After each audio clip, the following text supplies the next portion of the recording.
No matter what you say! Yeah! No matter what you say! Yeah! Warning.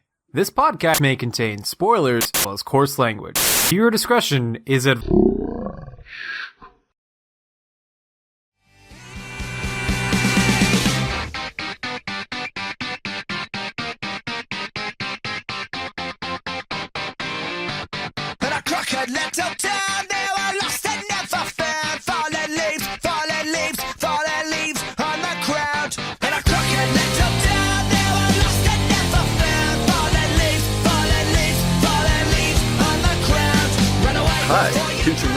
Motherfuckers, welcome to the Our Anime Podcast, and it's finally time for the Halloween special, aka it's just fall impressions. There's nothing special about this episode, it's just another first impressions episode, but thank you for joining us once again for another season. We're kind of back to a usual format with 4 actual people who are actually watching anime this season, unlike last time. So, because this season actually seems to be kind of good and worth watching. Yay, finally. You love to see it. Yeah, I love having anime to watch and talk about. Nature is healing. On my podcast. So, or not my podcast, it's our podcast. It's the Comrades podcast. Anyway. It can be your podcast. Oh, that's too much responsibility. I can't bear it. Anyway, I'm Maz. Hi, nice to meet you. And joining me once again, back after a season-long break, it's Sha. Oh, hey guys. Kind of watching anime, but trying and then procrastinating. But I'm happy because the season is pretty lit and I feel my soul healing. So thank you for joining us and thank you for having me. Yeah, and you also did a first impressions with Onimaru on your other podcast. Just wait. Yeah, so looking forward to see how much progress I did and didn't make from that recording until now. Yay. So I mean, that's just like our retrospective episodes. Yeah. Which are Nothing has changed. Which are gone forever. Now discontinued. So it's only a matter of time for the impressions. Oh God, I hope not. I actually like doing these. Anyway, and also here is Senris. It's that wonderful time of year that comes 4 times every year. Seasonal impressions. Mm-hmm. And I decided to be on this one because it's good. Ooh. All right. And I like those seasons. Yeah, we stand. Part of the fun of only doing impressions, not retrospective now, is that I can kind of try out more things without feeling committed to them. Yeah. Because now I'd feel a lot more comfortable dropping something if it starts getting bad, rather than when it was retrospective, I'd have to be like, all right, well, we talked about it on impressions, so we got to say something again. Mm-hmm. Yeah. But that lets me try out a lot more things that I otherwise would be hesitant to pick up. That's right. That's exciting. And our guest this week is finally an obligation to be the Our Anime podcast again. We actually have someone from Our Anime. It's from the Our Anime Awards, which are actually starting up just now, so you should check them out if you have the time. Or just check them out, even if you don't have the time, because it's important or whatever. Anyway, it's you, Wolf. Hey, glad to be here. Thanks for the invitation. Enjoying the season. Yeah, it's absolutely lovely to have you, because we need someone to represent the Witch Hat gang. Ooh. Big witch hats are cute, that is known. Good to know that you're part of part of Maz's clique or clan. Yeah, I'm working overtime in this. I needed someone else finally. So finally someone gets a little bit of support. Finally someone a good guest on this podcast. So yeah, first impressions, as usual, we're not talking about everything. I think the biggest thing we're not talking about is the assassination show, which may or may not be good. I don't even want to bother because it's by the redo of Healer author, so fuck that show. And mostly sequels, I think we're leaving off. Although there are a couple. There aren't a lot of sequels this season, which is actually weird for usually spring. Yeah, kind of unusual now that you mention it. Yeah, spring and fall are usually littered with sequels, but not this time. So anyway, first anime we're going to get into is one of the most popular ones, of course, and it's one that my anime list is really trying to shove down our throats because they're doing a contest or something. I guess they just do things now. Anyway, it's a pretty highly anticipated adaptation of a popular, well-received manga, called Blue Period. Yeah. Ooh. This is one of the 2 shows this season that is suffering very badly from the fact there are literally no good subs for it. But That's I'm excited to hear regardless what of the that, other one is. regardless of that, the show is really good. I'm really enjoying it. I think it's my front runner for anime of the season at the moment. Really? Yep. Wow. Okay. I don't want to bring up the curse discussion point already because I want to hear more about what you like about it, but I've heard some interesting things about it as an adaptation that has left me wanting to read the manga instead of checking out the anime. But do you have anything to sway me on that? Well, I don't know anything about what you're referencing. Okay, I cool. have absolutely no Nice. clue what beef the source readers have with it, but the source readers are the scum of the earth anyway, so no matter what the show is, they're Yeah. always wrong. Correct. Hot take. Sweating bullets for a show later on. Yeah, I'm liking this show for, I think, a lot of small things. It in some ways follows a very typical sort of pattern that you see in a lot of these like specific hobby shows where it's guy who has no experience with the hobby gets kind of sucked into it somehow and then joins the club and meets this wacky cast of characters who are all invested in it in weird and different ways to show off the different ways you can be into this sort of thing. But unlike something like Snow White Notes, which aired a couple seasons ago and was not a good show, I think in this one, all of those various characters are really interesting. Not just because of the wacky way that they interact with this hobby, but also just because they're fun to watch. They have like engaging dialogue with each other. They have compelling internal stories, and also what it has to say about the hobby is pretty interesting.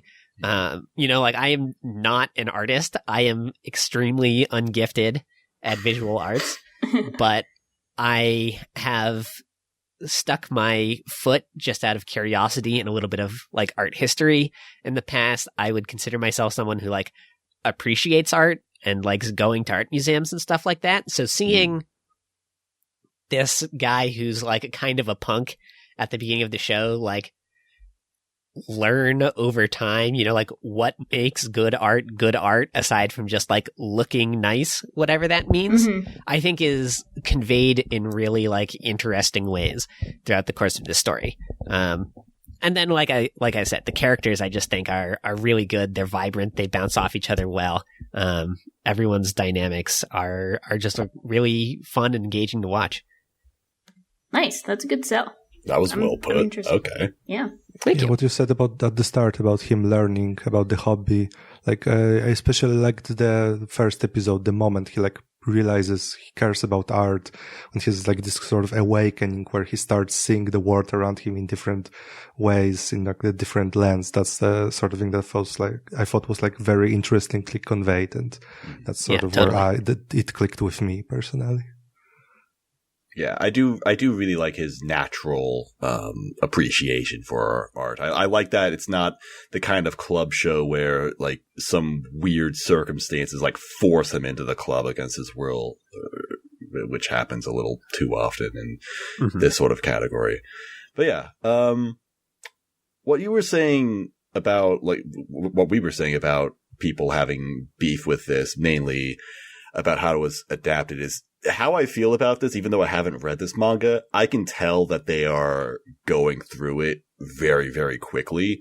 The pacing for this just felt so fast, honestly. Like episode 2 or 3 in particular, it was just like it had so many different plot points of him like joining the art club and then trying to level up in his progress. It's like an entire month passes in this one episode, and he's like learning so much about art, and he's also he also has to convince his parents to go to this school and all these different things. It's like there's just so much going on in each episode that I don't know. I don't feel like a lot of the plot points or even character arcs have room to breathe. Like in episode 2 or 3, it's all blurring together for me because I watched them all like a week ago in one setting. But there's a scene where like he's talking with his mom about, you know, how much he appreciates art. And I feel like it's not necessarily a bad scene, but like his mom, we've only seen for like 30 seconds total.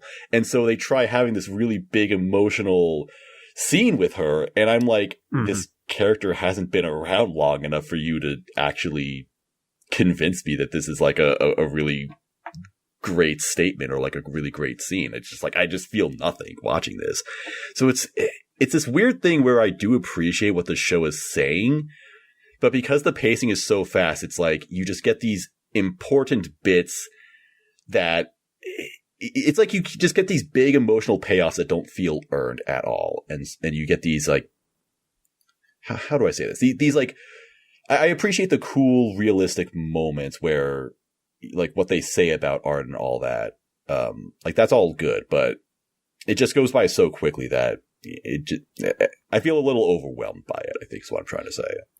Yeah, that's fair. I think that scene you mentioned in particular, I also felt pretty similarly on that. I guess I just kind of brushed it over it though, because you know, like his relationship with his mom is like not what we're here for. Like, yeah. I don't really care that wasn't like a super impactful climax to a plot because it like wasn't set up as something we were supposed to care about. So it was just like one kind of out of place scene and then moved on.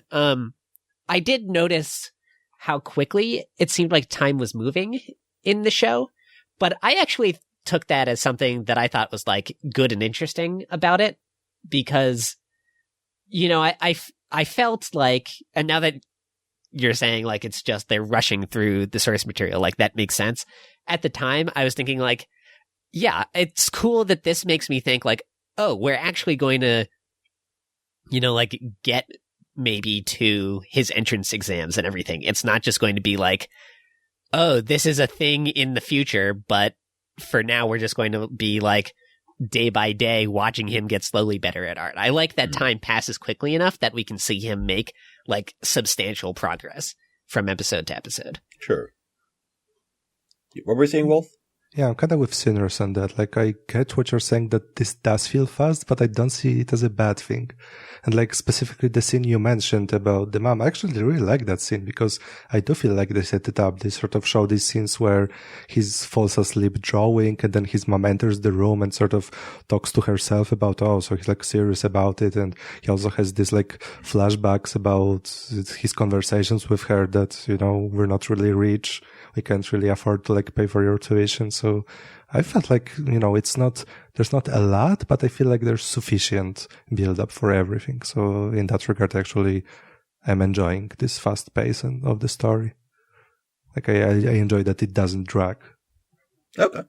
That's fair enough. All right. I guess I'm a little bit alone on that, but that's fine. The other thing, have heard your take before though, Moz. So this is definitely here, but like in spirit. Yeah, this is how I felt when watching it, and then I went to like the discussion threads, and it's like everyone is complaining about this. So okay. The other big complaint that everyone and me has, the art is terrible in this show. I just think everyone like the character designs. I don't think look bad necessarily. I just think they look bad in the show. Like, I'm sure this is a really nice looking manga and everyone just looks really flat in this. Like all the coloring and the lighting is just really thin and stiff and just not very, there are some kind of decent moments of animation actually. Like the first scene with, the blonde character like jumping over someone that was like animated really nicely.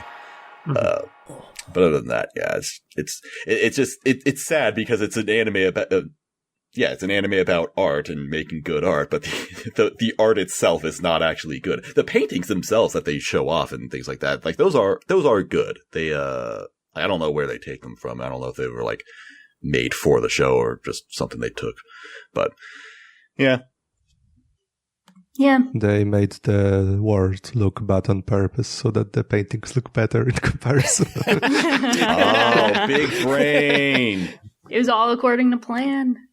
Yeah, but like talking about what maybe, you know, reading the manga since the anime doesn't look great, I still enjoy the anime because I feel like the timing of how long each cut is shown and, you know, the sound, I think those things still add to the experience. So even if it doesn't look great, I still enjoy it. It's like a, you know, a motion picture because of all these other aspects that the medium brings. Oh, nice. Well, That's I might try and consume both, see what happens. Although I just remembered something, and I think you were also like with me on this, Sinris, is that there's a scene where it's kind of revealed that the sort of main friend character is trans. Yeah, I think. Nice. And it's not that I mean, obviously I don't dislike that or anything, but it just comes out so randomly that I was like, wait, that's what they were going for? That's what's going on? I had no idea. Yeah, that was an interesting moment in the series because it is very surprising when, you know, it's first laid out there, but in retrospect, I could see that there were some, like, it feels very sudden, but I think that's because it's not supposed to be like a twist, you know? Sure. Like a character can be trans without it being like a big reveal in the story, obviously. B, it's also clearly something that the main character has already known for a long time, even if it wasn't mentioned to the audience before now. But also C, like, if you were thinking about it on this level, and it's understandable that that people wouldn't be, but I think it is possible to tell that that's probably what's going on with the character beforehand, because her name is Ryuji, which is like a very masculine coded name. And in like the first episode, I think the main character like calls her Ryuji and she like gets angry and says, "Don't call me that." And she instead goes by this very feminine nickname. So I think like it's not 100% out of nowhere. I think she also swaps between like a female and male uniform, if I recall correctly.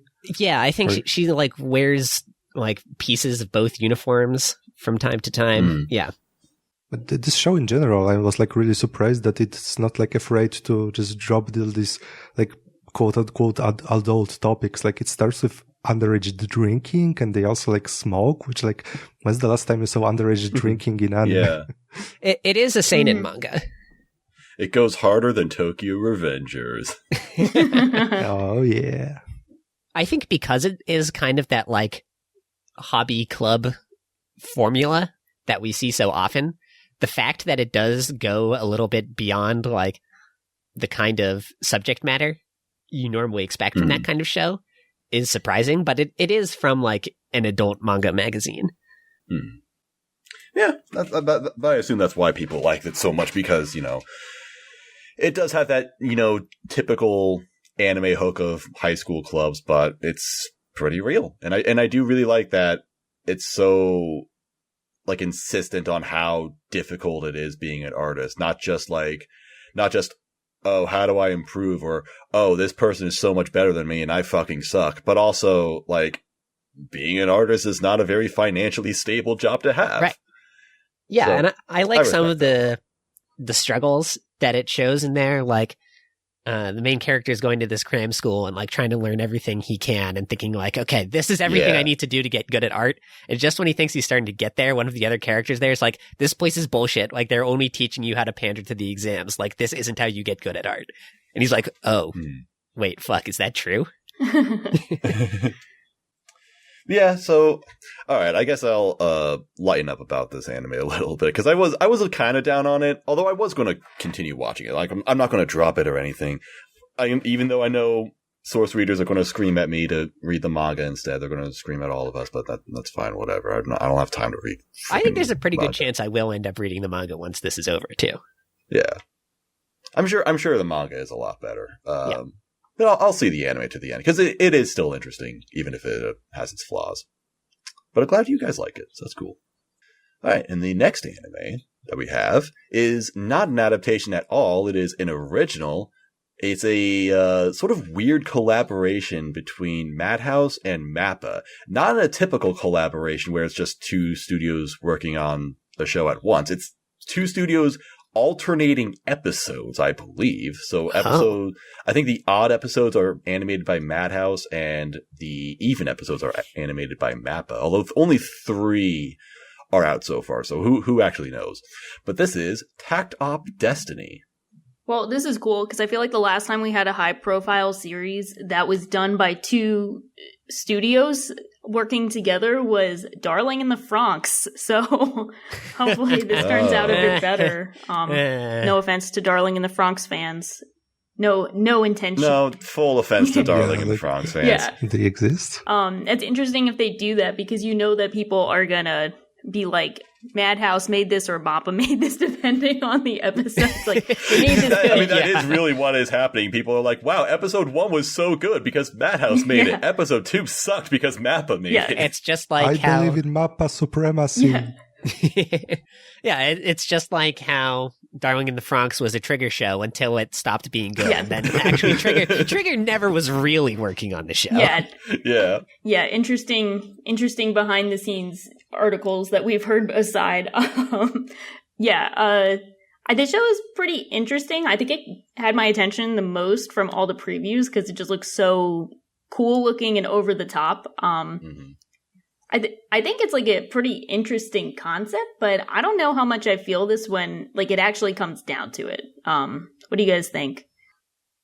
I think I am 100% on the same page with you there. I saw the first thing I saw of it was the design of the main girl in her transformation form that like shot from the first episode where she's like flying directly at the camera with like her hand reaching out to grab the conductor's baton. And I saw it and I was like, this is a female version of Karna from Fate Apocrypha. I thought that too, actually. It reminded me of Fate Apocrypha. I'm glad it's not just me, but I fucking love that design. So I decided to watch it based entirely off of that character design, knowing nothing else about the show whatsoever. And yeah, I think you nailed it by saying it's a pretty interesting idea. It's like basically anime The Quiet Place. Yeah, I was thinking of that. I was like, are they going to really fight with music? But I don't know how the execution is going to play out. Yeah, like full transparency, my apologies. I've only seen the first episode. And I know the second episode has a backstory, which could definitely fix my issues. But like, first episode was not really vibing with the character dynamics because it kind of felt like 3 different characters have different dynamics and none of them are relating to each other at all. Like, they're just like 3 characters they kind of put together in the same scene. And you got the one dude who wants to just play Beethoven all the time, the one girl who wants to eat, and the one girl who's like in charge of them who wants to take them to New York. And no one is really like meshing. So, I mean, that could be like totally fixed as far as I know, but it didn't really make for like a compelling first episode, at least character-wise. But, the idea of like fighting with music is pretty cool, so I'm down with that. But I do know if they don't have an episode titled "The Day the Music Died," this will be a 1 out of 10. It's an automatic 1. So they do that, it's a 10. But if they don't have that episode title, immediate 1. So. I should have jumped in a little sooner because I think episode 2 is actually kind of mandatory for watching this. Okay. Yeah, I was going to say it's really, really important for setting up just the entire show. Okay. Why didn't I kind of felt like after watching episode 2, my perspective on episode 1 was completely different. Okay, cool. Because I've had that happen multiple times. Like, I've been in that position where I'm like, okay, what is 1? And then 2 happens, and you're like, oh, okay, I get it. So I could totally see doing a complete 180, but my episode title thing remains.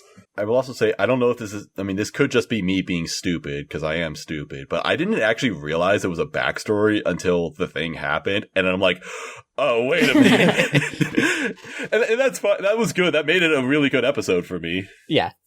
It definitely took a little bit for me to realize it was the backstory episode happening. So why didn't just put the second episode first? Because we need action, because I'm small brain, I need animation, I need fights. I don't care about story, I just want fights. Okay, then. Yeah. I can see them being like, we need to make this trend on Twitter so that people will come watching. I see. I think that probably is it. Yeah, they probably did want to. I mean, it really probably was. They just wanted to get the first episode out because they had all the juicy animation. To be fair, they're not the only series I've seen do that, where they show them kind of in like present day with all the like action-y stuff going on, and then flashing back to like, okay, here's the actual content of like what's going on. I've seen that happen a lot. So yeah, but when think of like a good series doing it, I feel like they will make, they will still like give you something about the world in the first episode to sort of hook you, but without like exposition. And this time I had like a very similar reaction to you. This first episode just didn't click with me, and you guys are saying that the second episode is mandatory. So I see that as a kind of a negative point against this show. Yeah, I would definitely agree with that. I felt like exactly what you were saying, Shaw, in the first episode, that the way the three characters interact with each other is really weird and bad. Like, they just kind of bounce off of each other in a uncomfortable way where they're always like talking to each other, but not actually saying anything to each other, which makes all the scenes feel really unsatisfying. So yeah, iffy execution, definitely, on the first episode.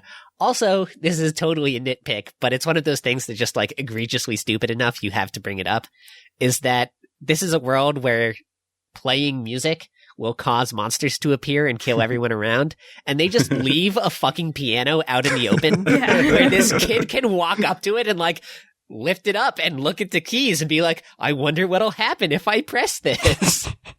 Yeah, that's, like, so true. So that's dumb. Yeah.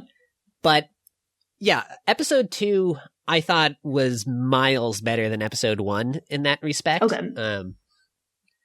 And I'm going to spoil a little bit of episode 2 and 3 for you guys now. Go for it. It's really interesting to learn that what was her name? Cosette? Cosette, yes. Yeah. That as of, what we're seeing in episode 1, like, Cosette is basically dead, and this like music art persona Destiny is just like another being that's basically puppeting her body around. Interesting. It's it kind of recast the whole first episode in like this weird tragic lens that I think made the fact that none of them are really meshing with each other make more sense. It's still kind of uncomfortable to watch, but I definitely got why it felt that way, because their goal now is basically just to get to New York out of the desperate hope that by doing so, they can somehow bring Cosette back to life, even though they don't actually have any reason to believe that that's possible. It creates this interesting kind of like tragic feel to the whole setup. Huh. Okay, that's really cool. I love that, because I could tell immediately when they had her doing the whole, like, deadpan eating thing, as I'm like, okay, we know you're just trying to pull a saber. Like, we know what you're doing. Like, we've seen this character trope before where it's like, oh, they eat a lot and they're powerful, but they don't have emotions. So now I'm glad that you said that, because that makes it, like, infinitely more acceptable and interesting. Yeah. Second episode definitely makes the main two characters way better. The red-haired girl who drives them around is still kind of whatever, but yeah. There you have it. Yeah, that's cool. Okay. That's a win. I didn't mind the clashing personalities so much. I actually kind of thought it was a little endearing just because they're all so different. Like, Destiny is just like such a weirdo, and the main guy is just like always trying to control her or like corral her, and she's just, I don't know, she's just such a weird character. And then and she's always doing like crazy stupid shit. Like, there's one part where in the first episode where she goes to fight the things. I forgot what the monsters are called, but whatever. Me too. What, 2Ds? So, D2s?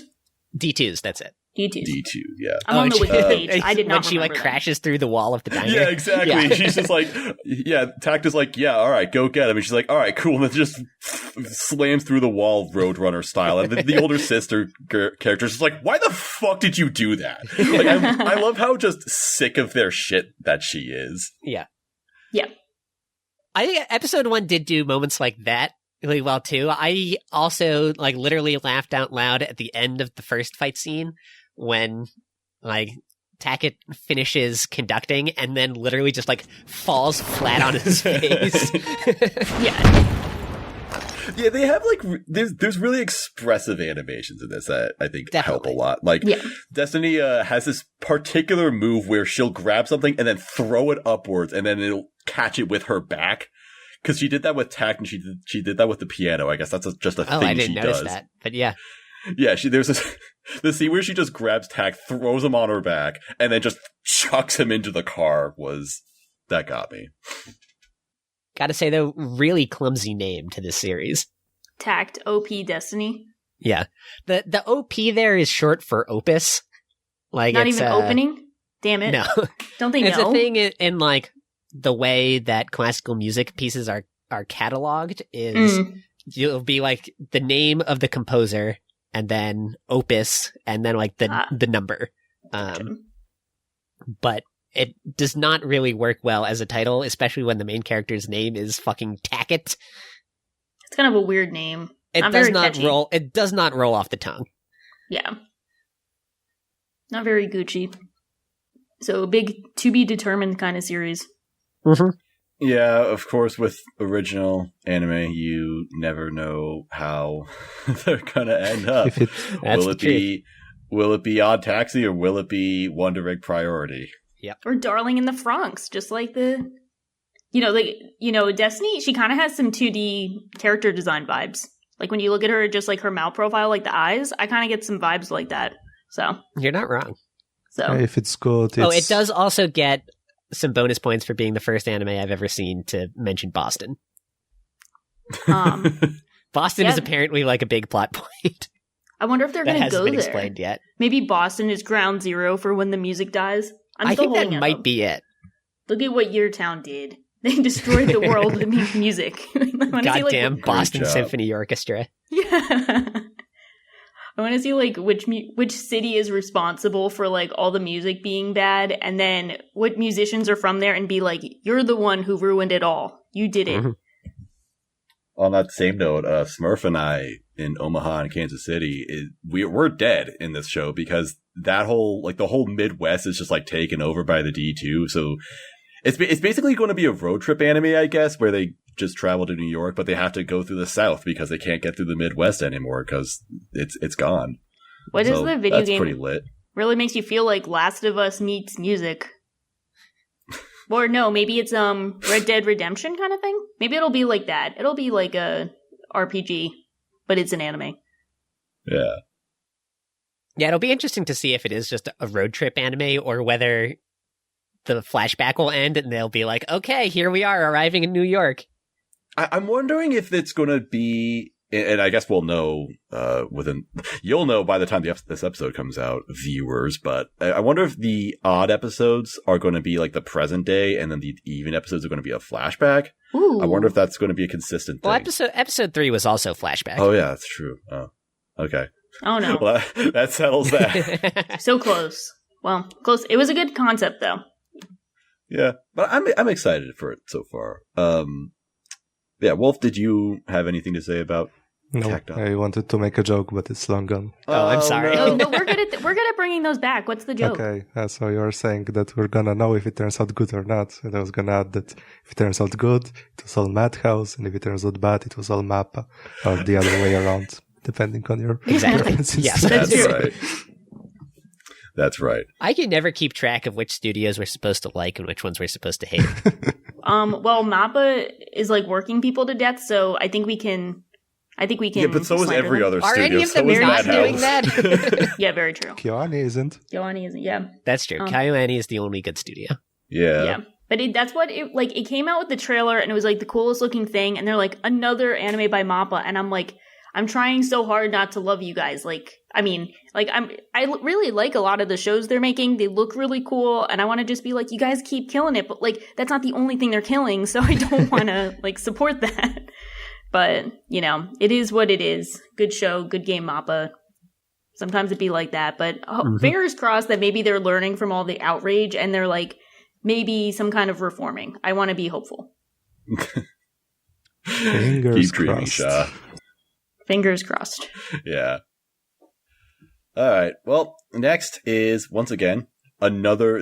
This is like there are no sequels this season. Instead, it's just a season of big manga adaptations, because this is a very popular manga that I'm surprised took this long to get an adaptation, because this is by Takashi Obata and Tsugumi Oba, the duo who made Death Note and Bakuman. This is Platinum End. Can I have like a kind of confession without you thinking I'm trying to be like a try-hard edgelord? Well, I mean, being a try-hard there. edgelord is pretty appropriate. Yeah, okay. That's like this duo's whole brand.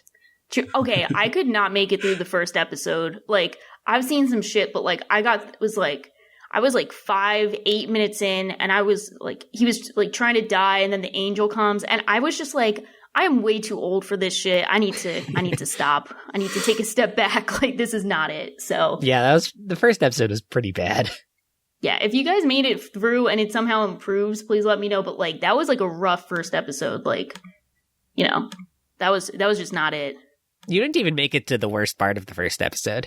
Oh, I didn't? What happened? Which is when he, like, kills his adopted family. I got to the flashback where he's like, everyone hates me. My parents died. My family hates me. I hate them. They abuse me. There's no reason for living. And I was like, fair enough. Turning this one off. Like, okay, like, go about your day. But like, yeah, that makes sense if he's gonna be like, time to destroy everyone. The first episode reminded me very, very strongly of Inuyashiki. Oh my god.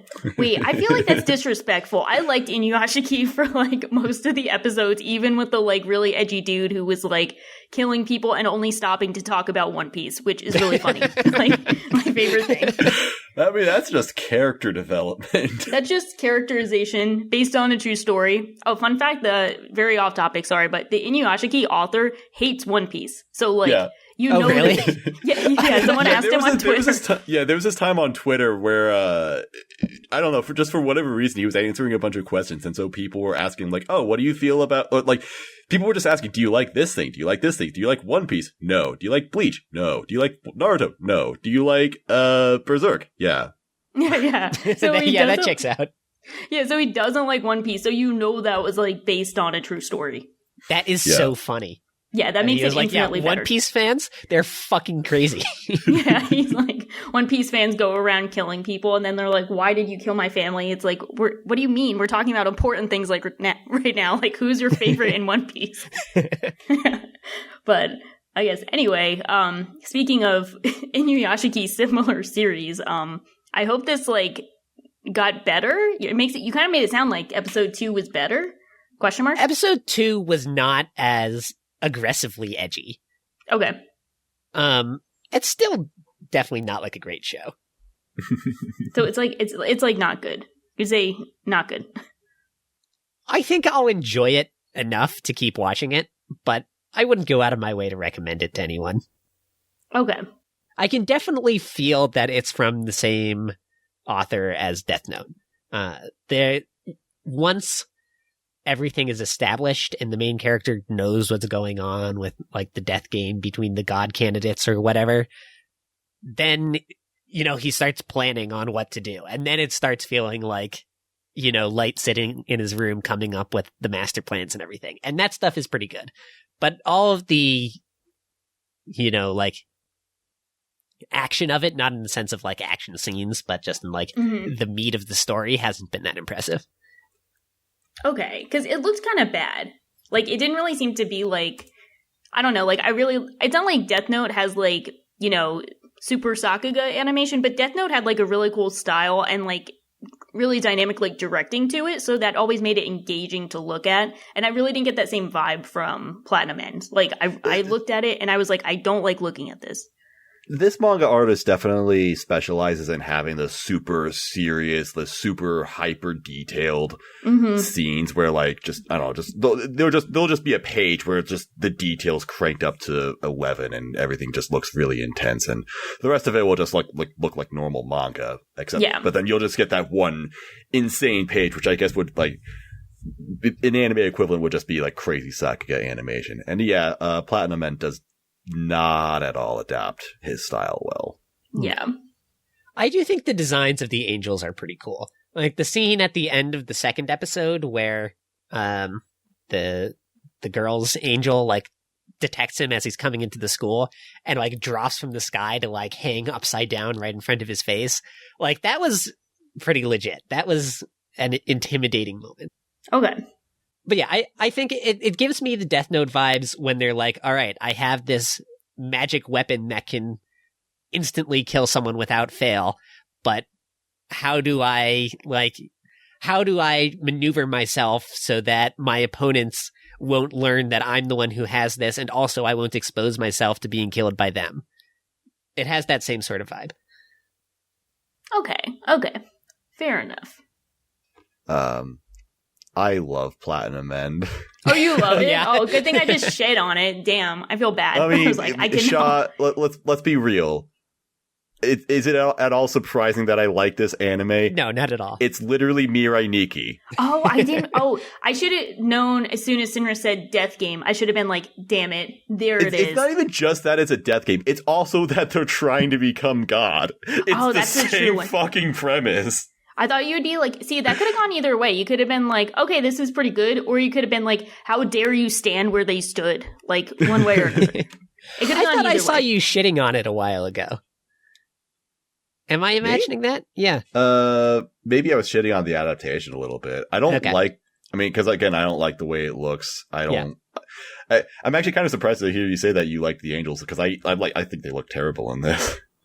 But maybe that's me being a source reader, because I actually have read the first how the turntables, someone else has become the source reader. Exactly. That's why I said I was sweating bullets, because I'm like, oh no, I'm going to be a shitty, salty source reader. But he has to admit, he's like, I have become the source reader. And everyone's like, boo this man. Because I love the way the angels look in the manga. Yeah. They're just like so light and pretty and detailed and all that. Well, Nase let is me just clarify. I really like the designs of the angels. I think the way they're drawn into the world in this anime does look pretty bad. Okay, that's fair enough. Yeah. Because they do have good designs, but they just kind of look like they're wearing like weird skin suits in this. Yeah. They look like the Pillsbury Doughboy. Yeah, if you look at like the Mao, they really do. If you look at like the Mao pictures, you get like the manga design where it's like this super detailed, almost kind of creepy looking with like this super red eyes and like white everything. And then you see the anime one, and it's like, I want Pillsbury at home. This is Pillsbury at home. Like it's very much like exactly. Like, I'm posting the link in our chat. Like you could just see, and it's like, yeah, this is not it. Yeah, look what they did to my girl. I love Nase. I love the guy's angels so much. She's so based. Like I love her. Like it's funny because you probably think of something when you know that she's an angel, but she's also like really utilitarian and is like, bro, kill your family. It'll be great. It'll be epic and based. It's like, I don't get it. Why are you going to school? You can just steal whatever you need. Yeah, exactly. So I love her. Although Shaw, I will say the main character, he doesn't become like psycho dude who, in the end, he's actually just like a total coward. He's actually, this is why it's Mirai Nikki. No. He just stays a coward forever. He's like, no, I don't want to kill people. That's bad. Yeah. That's not very epic or based. Nase kind of like manipulates him into killing his whole family by not really telling him what his powers do. Ooh, that's interesting, actually. Oh, shit. I just, punched my microphone. That's awesome if she's an angel, but she's evil angel. That's kind of dope. Yeah. I vibe. Yeah. But of course, it's, you know exactly what you're getting with this duo. It's so over the top. It's super edgy. It's going to get even more absurd. I don't know how far they've adapted. I'm going to assume they haven't gotten to the Super Sentai guy yet. Oh, no, they've gotten to the Super Sentai guy. Oh, okay. So where episode 3 ends off is after he's like, I challenge you all to face me in the ring. And then like the 2 more Power Rangers fall from the sky. Yeah, okay. Yeah. Yeah, so I'm not sure how I feel about that, but this is like, it's also like a weird Sentai parody so far. Yeah. I can't say too much of like where the manga goes because I've only read like the first 15 chapters or so. And apparently I don't know how much I trust this, but people say that this manga really fell apart in the second half. But the reason why I don't trust that is because I've heard very, very mixed things about Platinum End from the beginning. Okay. Like, the entire way through while this was being published. Because this is a complete manga, by the way. And I think they're going to adapt the entire thing. I think that's why they waited so long to adapt this. Probably. And it's 24 episodes. Exactly. And it's a 60-chapter manga. But anyway, they'll definitely adapt the whole thing. Yeah, but anyway, the entire time this was going on, like, I always heard, like, oh yeah, Platinum End sucks. So I have no idea if it actually falls apart in the second half or people just want to find an excuse for it. I don't know. Or if it falls apart the same way Death Note falls apart, where it definitely takes a step down, but it's still good. Yeah. That could be it too. Yeah, hearing that something, like, falls off is, like, the least helpful thing, because I just don't trust anyone anymore. Like, Right. a chapter can go from, like, a 9 to an 8, and people will be like, it fell off. And it's like, not really. It took a step down, but that's not, like, it's not the same. So, do not trust anyone. But yeah, I'm enjoying this, of course. I like it. It's a lot of fun. I just love how edgy and dark it is, because every character is just sad and broken by the world. Yeah. And it's one of those shows. So, yeah. There's nothing I can say that can make anybody actually appreciate it. You just have to, you know whether or not you're going to like it from the first episode. I'm definitely having fun with it, but I'm not convinced it's good. That's totally fair. I'll have more fun watching you enjoy it than me watching it, so That's probably true. carry on for both of us. Speaking of things Moz enjoys, our next show is one that you were very insistent we should get to before recording this. I mean, I just thought that, I don't know, I thought it was worth watching. It's not my favorite show of the season or anything, and it's actually not even close to that. Okay. This is a Tsuki to Laika to Nosferatu, or English title, let me pull it up, what was it? Moon, it Laika, was and just- the Blood-Sucking Princess.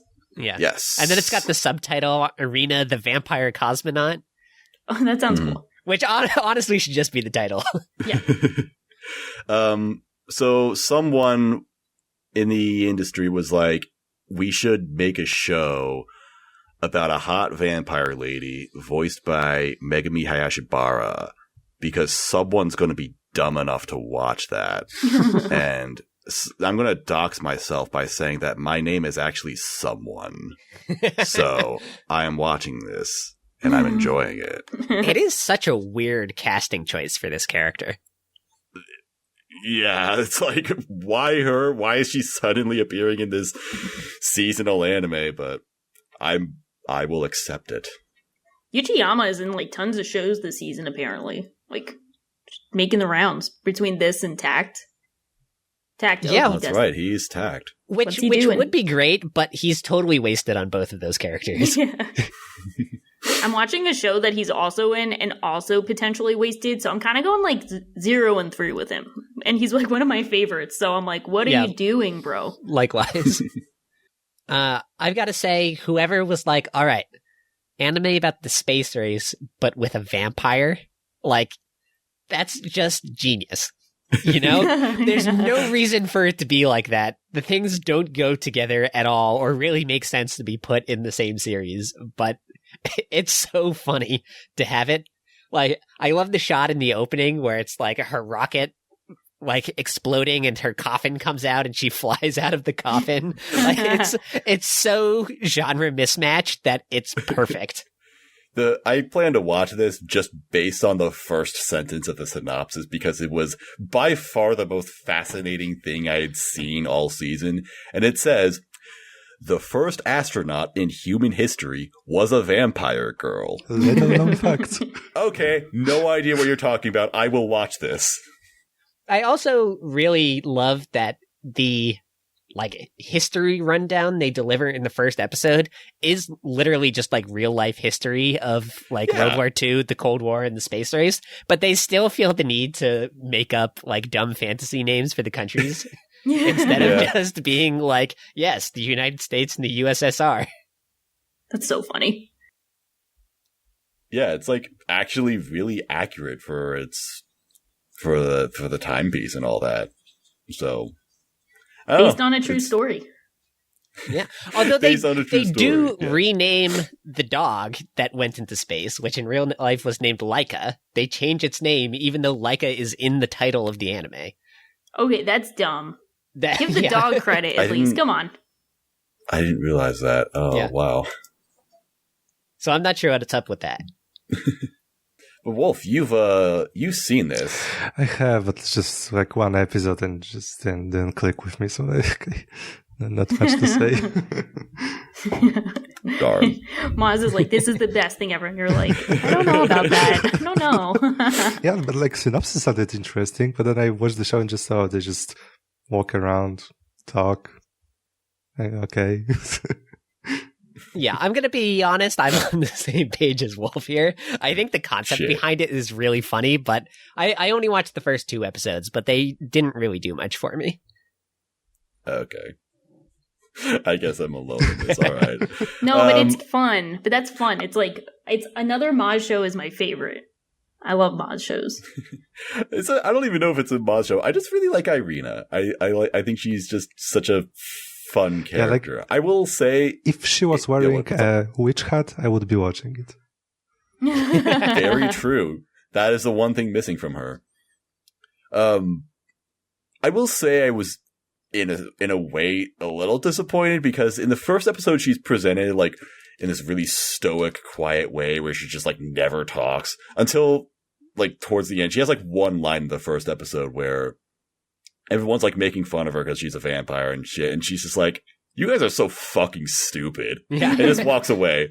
And then beyond that, she kind of just becomes a sort of archetypal tsundere, which isn't like great, but I think she's still a lot of fun. And I think what is so much fun about this anime is that in a way the space stuff is kind of boring, but the weird twists that they have on vampires I think is fun.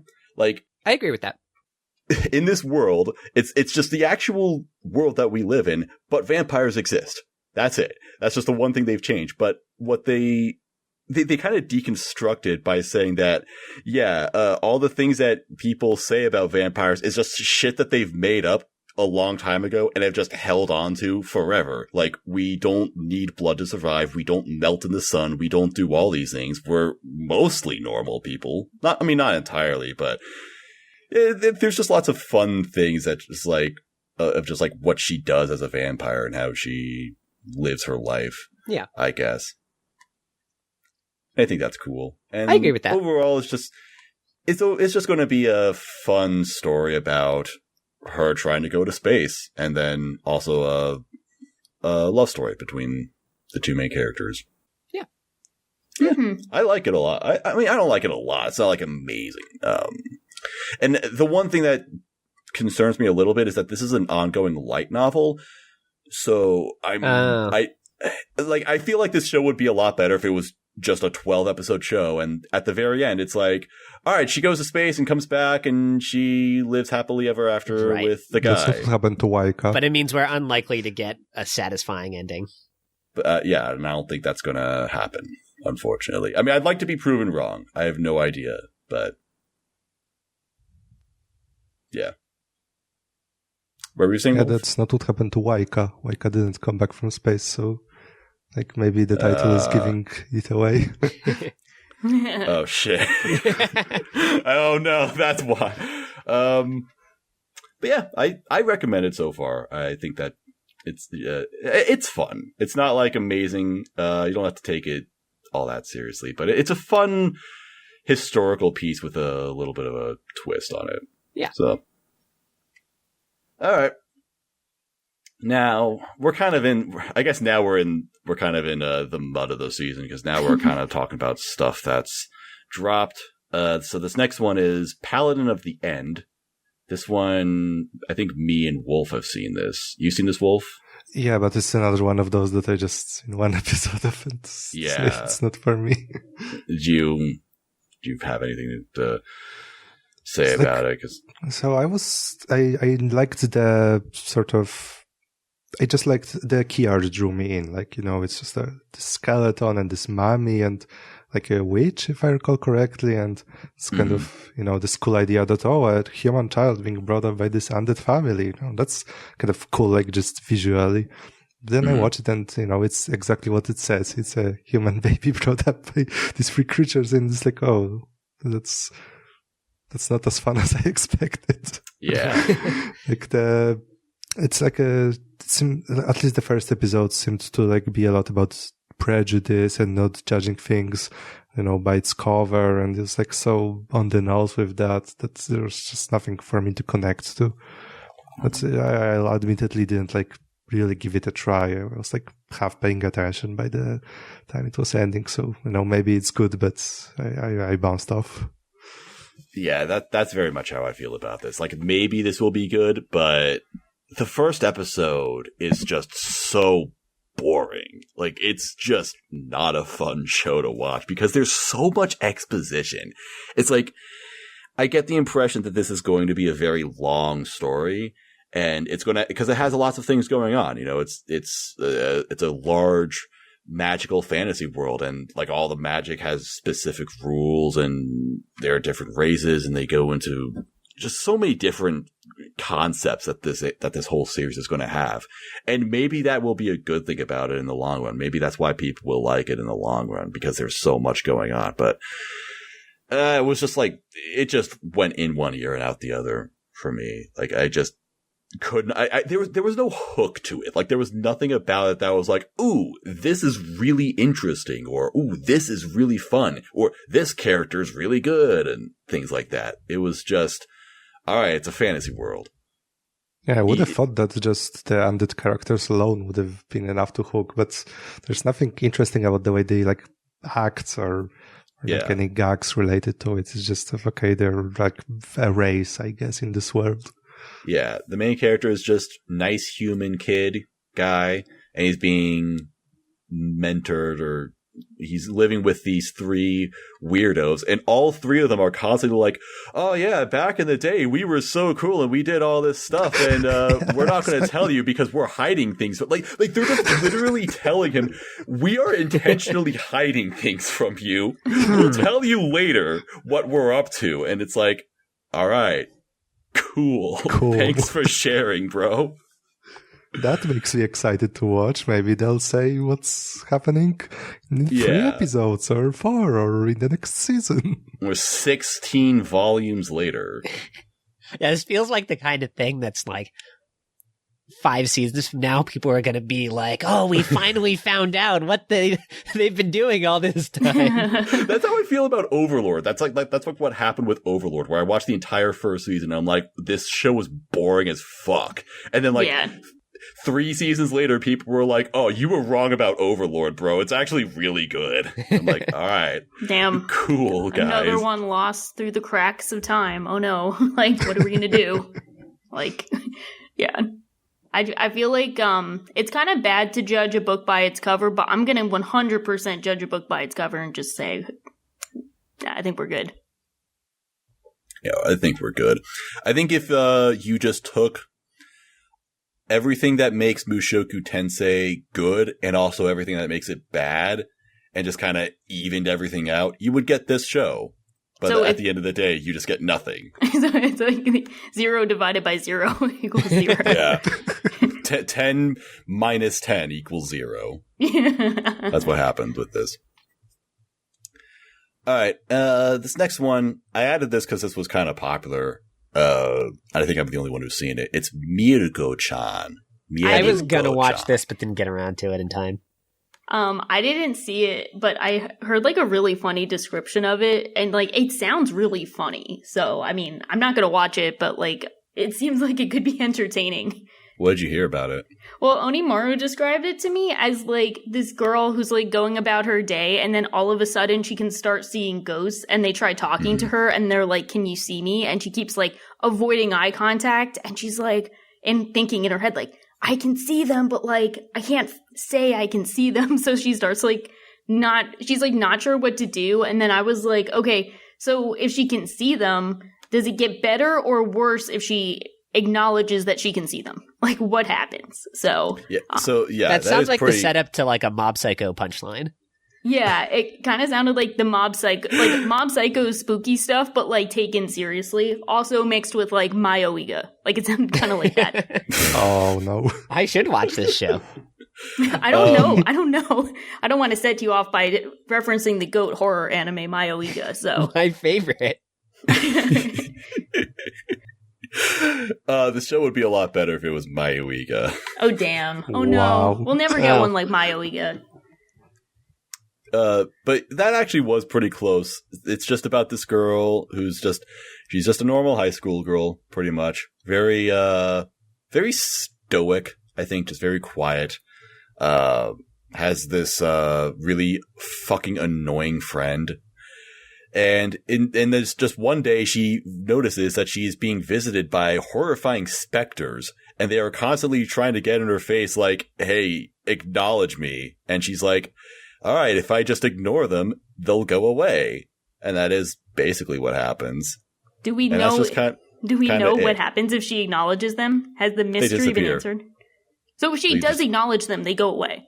No, wait, no, I'm sorry. If she No, ignores she them. doesn't acknowledge them, and then they go away because they're like, all right, she can't see me. I guess I'll leave. Okay. So we don't know if she acknowledges them. If everything gets worse, I would guess they would. Like a horror or a comedy or like a drama or That's a really good question because Apparently I both. felt nothing when watching this show, and I'm like kind of confused as to like what exactly the hook is, because the way they draw and animate these specters is actually pretty disturbing. Like they're all drawn in this they're all drawn in like black and white, but they're all like really detailed, and they've got like this like weird these weird erratic animations, and they just look really fucky. Like there's one in I think the first episode, it's like this guy with a fucking twisted, fucked up face and this horrifying, deformed body. And his like entire stomach is open and there are like bodies inside his stomach. And it's like, what the fuck? So that's cool. Well, according to Mal, the genre tags are comedy, horror, and supernatural. So the answer to your question on the genre is yes. Yes, that's exactly right. So I guess it's horrifying in the way they look, but nothing. I mean, actually, I would say it's more horror than anything. Because there is one thing that happened. I forgot, so I'm not even going to get into it. Never mind. Yeah, the way you lowered your voice there, I was like, what is it, Maz? What happened? He can see them, so he's like, never mind. Yeah, I've been visited by a specter. But the reason why I'm so confused as to what it is because even though it is supposed to be horror, I guess there's I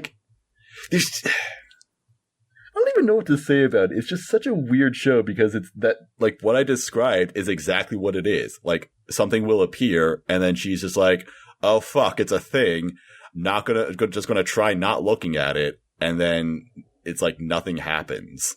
So there's going to be 12 It's like- episodes of avoidance. Like, Yeah, I guess. I'm just, like, wondering where it's going. It's also How many episodes of it are out so far? 2, I think. probably 3. Oh, wait, no, 4 episodes are out. Yeah, Oh. I only watched 2 episodes. Okay. But it's also, I guess it's comedy because, like, I mean, I don't know. I didn't think anything about it was funny. I guess the maybe thing that defines it as a comedy is that the camera is, like, constantly shoved up the girl's ass. Like, it's constantly giving you all these crazy lewd fan service shots, even though none of these characters are, like, attractive at all. It's really weird looking. Yeah, I don't know. Someone who likes Mieruko-chan, please tell me what is good about the show. Maybe I'll watch the other 2 episodes that are out. Because there's another character that shows up and her design's kind of fire. Who maybe she'll be why the show is good. I don't know. I just got like nothing out of these first 2 episodes. I'm just kind of at a loss for words at it. Okay. So it's another I just wanted to 10 minus 10 equals 0. All right. Yeah, I Well, guess tell so. us in the comments literally anything about this show, I guess. Yeah. Literally what I'm anything. genre sure- is it? What's that? Tell us what genre is it. Maybe you know. Yeah, Tell us exactly. the genre as well. Tell us The first literally person to anything. say in the comments either you should watch it or you shouldn't watch it, I'll do that. Yeah, flip a coin. Or maybe I'll just add something to this if I've seen the other 2 episodes. Who knows? But yeah, I just wanted to acknowledge it because it's popular. So Okay. there you go. Weird. Just generally speaking, I have a history of being extremely wrong about shows in the first impression. So take it with a grain of salt. That's it. Okay. Moving on. All right. This one I had a feeling I wasn't going to like, so I didn't watch it at all. And it's called My Senpai is Annoying. Okay, well, this is my favorite of the season so far, so we put it in the trash section. Oh, wow. And this is my favorite. Okay, I'm well, glad you that said just that came out of before I nowhere. started talking, because I was going to be like, yeah, this definitely sounds like a terrible show. Okay, did you guys see it or no? No, I have. Okay. I've seen all 3 episodes. Okay, I saw that you dropped it, but after, at least if I got your correct Annie list. Yeah, that's it. Okay, so I know that everyone thought this was going to be like another Norigoto or whatever, or Uzaki-chan. I think it had that, like, people were like, oh yeah, it's going to be that, but like, it's really not. This is like a really cute, fun, charming show about the main girl who's like very short and childish looking. She works in an office, and her senpai, who is like essentially her supervisor, but like also her work friend. He's like super huge, really tall dude, and he always kind of treats her like a kid. So it's like this dichotomy of like her being like, come on, take me seriously, but then also being like slightly childish. So they have like a funny back and forth, and it looks like they have some pretty fun supporting cast members, like her friend, and then the guy who's like mostly on his phone, and the gamer who's like,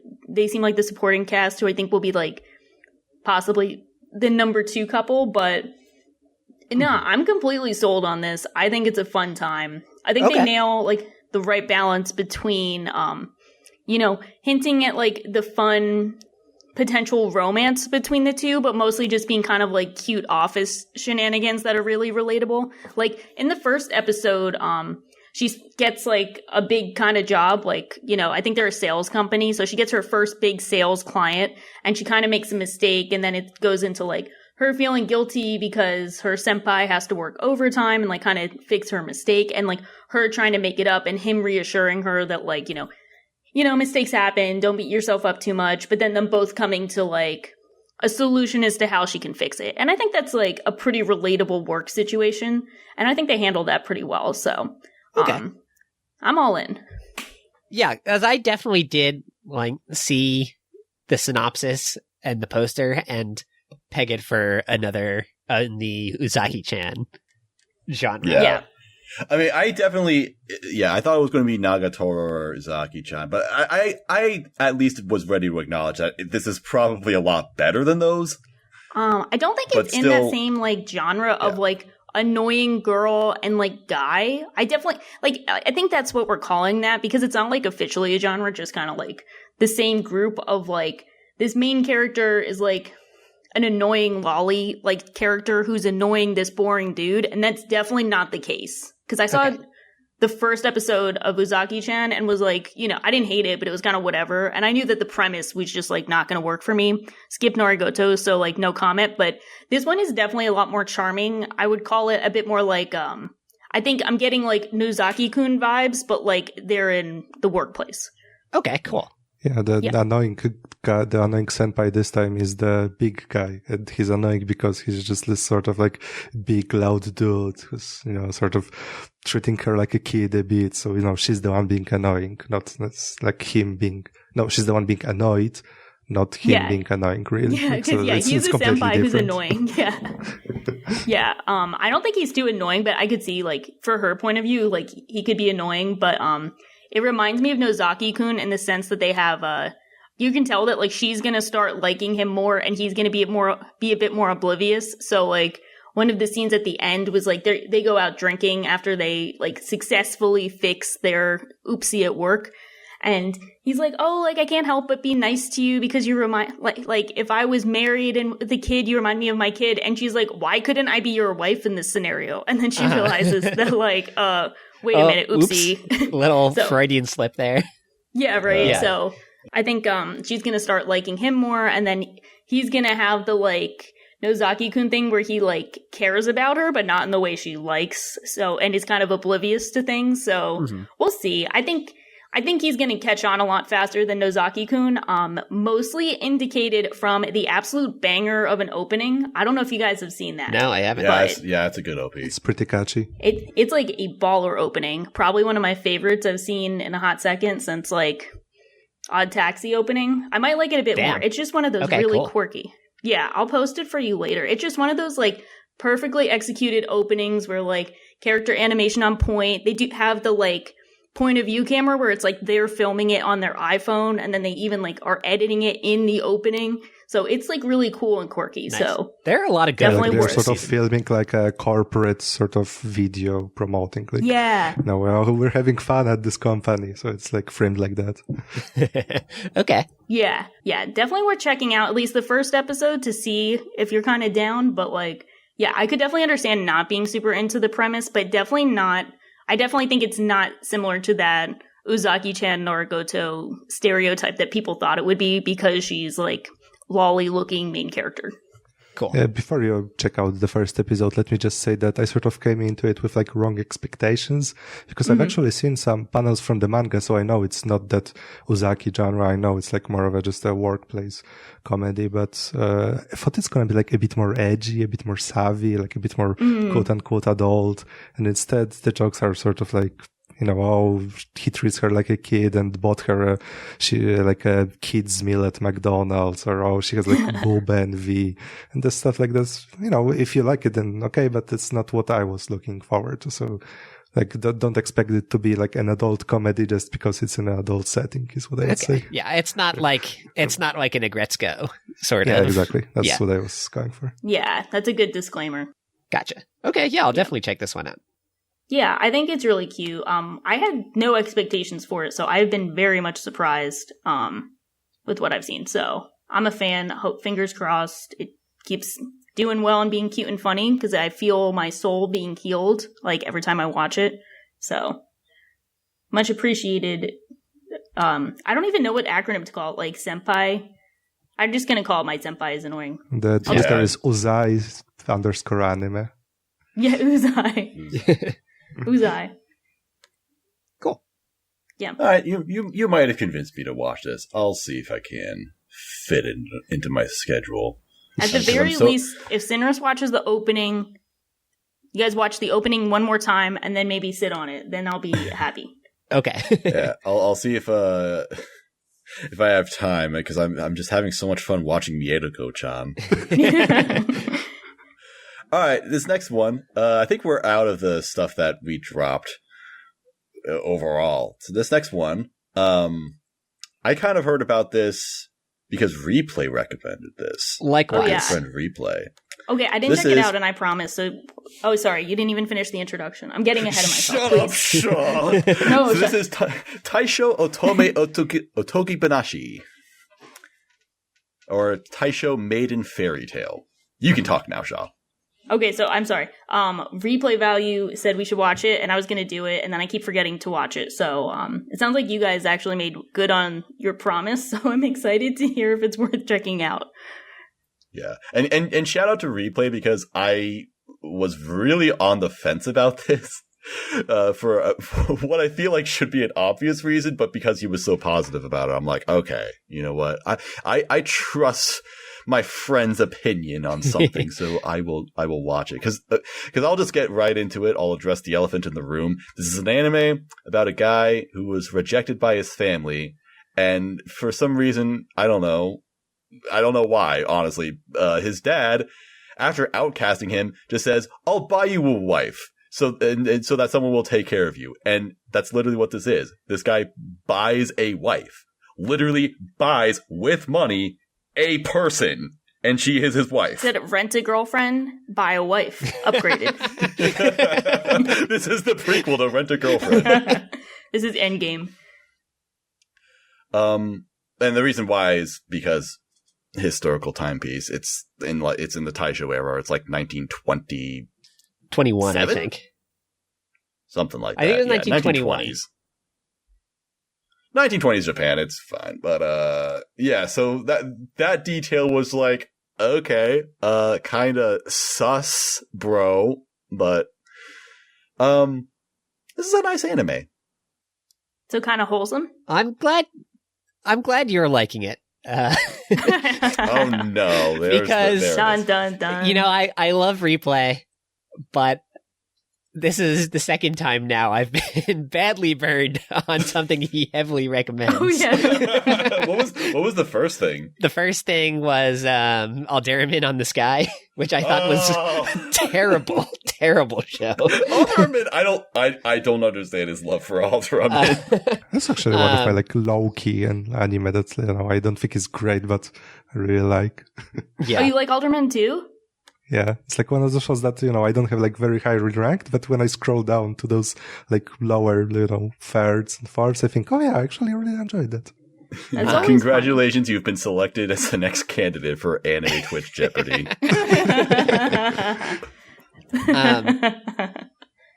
Yeah, I'm not a fan of this show. I really don't get what he or people in general see in it. Like, from my perspective, it's just another one of those shows where, like, you have a boy with no personality except that he's sad who has unwillingly thrust upon him a girl with no personality except that she's perfect and cute in every way and loves that she's now forced to, like, do all his chores for him for no reason.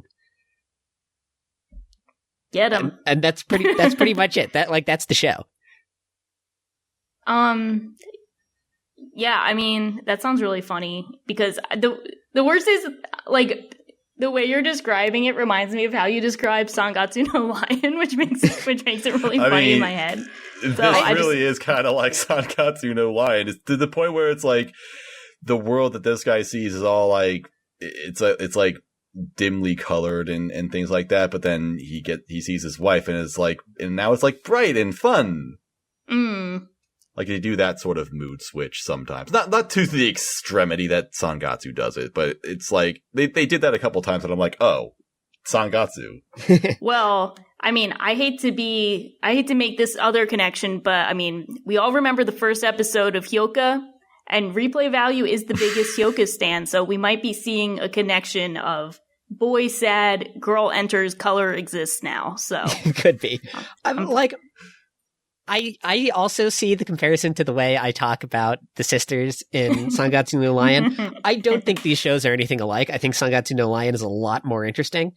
Honestly, like what I would compare it to the most is Senko-san.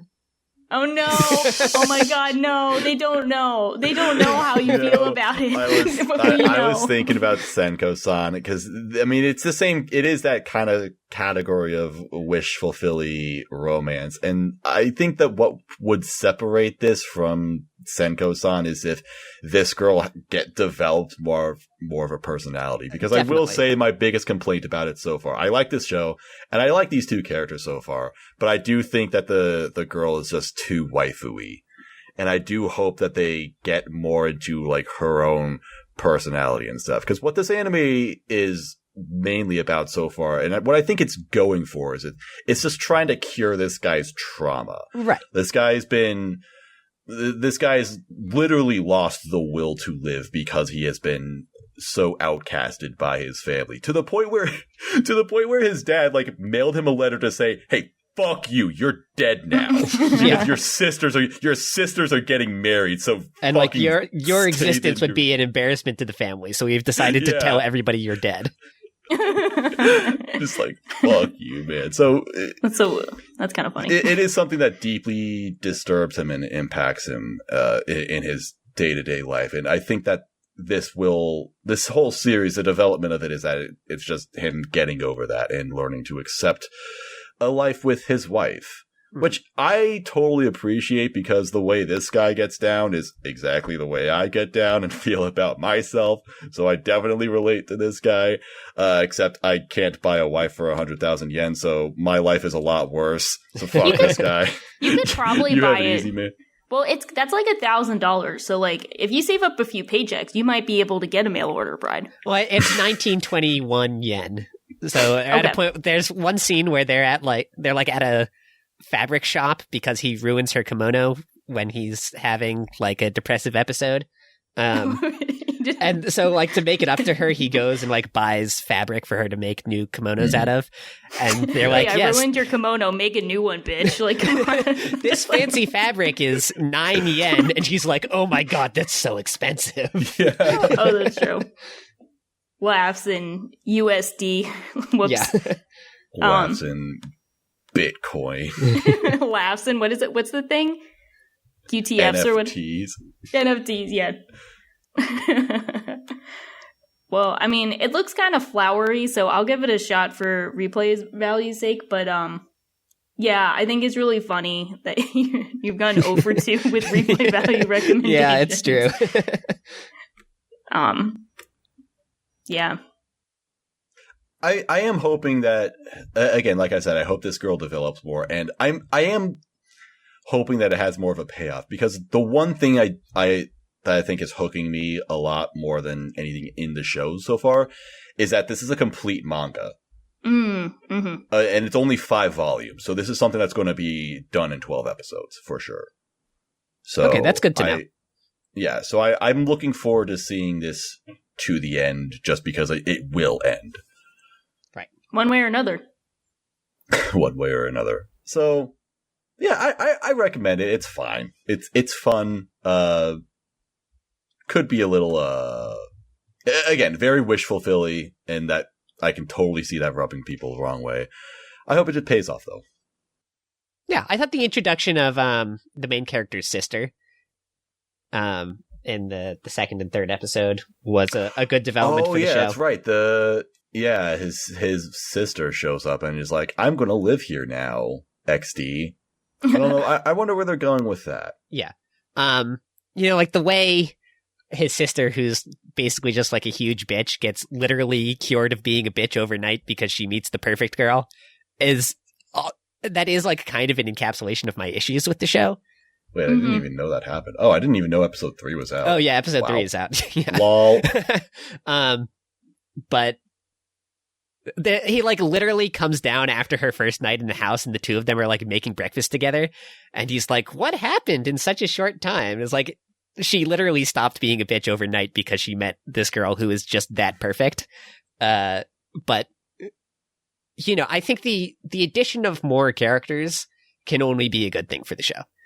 Sure. Yeah, that's fair. All right, I'm gonna go to the next one, and this one was surprisingly one that wasn't all that hyped, even though I feel like people should be really excited for anything that Wit Studio does, because they've proven themselves to be a very, very good studio. This is going to be the sleeper hit of the season. Yeah, for most likely. And fortunately, you have a lot of time because this is going to be 2 core. So this one is called Ousama Ranking, or Ranking of Kings. And I've only seen the first episode. It kind of looked like almost like an old kids show, like almost like a Tazaki era kids show. Yeah. Tezuka, not Tazaki. Who the fuck is Tazaki? And it's not. I don't know. You guys who have seen more of it, what do you think? It's difficult to describe because just like anybody who's listening and hasn't checked the show out, watch the first episode and watch the whole first episode. Because I was like 5 minutes into this and was thinking, like this doesn't really feel like my sort of thing. And this was after I didn't pick it up initially because it didn't look like my sort of thing, but then tons of people on our Discord were like, every time somebody was talking about whatever seasonal they were watching, they were like, yeah, that's cool, but like watch Ousama Ranking. And I eventually did. I was like 5 minutes in, I was like, I don't know about this one. And then I don't really know where the switch flipped, but by the end of the first episode, I was like, I am so in love with this show. Maybe I can try describing it if you don't mind. Go for it. Yeah, go ahead. I would say tonally, it's kind of between like a children's story and like a fable, like a classic, European grim fable. That's what I would say. Is that like it starts with this like very like fluffy and cute and just very whimsical, but then those darker themes sort of creep in and start like going like actually when you think about it like from the outside you realize like that's kind of like pretty dark. I wouldn't show like a 4-year-old that. Right. Yeah. Mm-hmm. That's it. It's like this That's fantasy sort of right. story, I would say. It does feel just like a fable. And it's kind of illustrated in the way to evoke that. But I think, I didn't even realize this was Studio Win until you said that, Maz. It is really funny that this show that looks so baby is made by the same studio that did, like, Attack on Titan and Vinland Saga and Great Pretender. Yeah. But, yeah, it's so compelling. Boji is just like, he's the perfect level of like hapless but still having agency to worm his way into your heart, but then not just be completely saccharine. And when he at the end of the first episode, he like starts doing a little bit to prove himself that he's not just like a completely helpless idiot. It's bizarrely hype. I could not believe like how excited I was by just like the simplest twist at the end of the first episode. So I really can't recommend checking this one out enough. You'll know by the end of the first episode whether you want to watch it or not.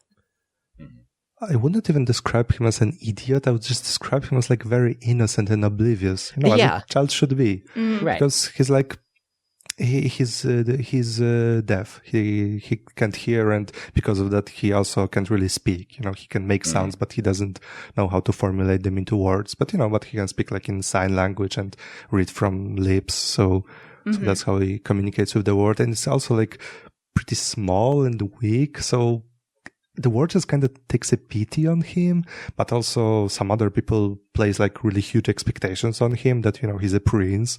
So he has to like grow up to be this like great king, just like his father was. But there's also his like younger brother or cousin that's, sort of like much more developed and like stronger. That's sort of trying to compete with him for the position. So it's like, that's what I mean by those darker themes creeping in. Like, you realize that this really young kid has like all this pressure on him and people sort of treat him like an idiot. Like, there's a scene where I think someone doesn't realize that he can read from lips and says something like really hurtful about him.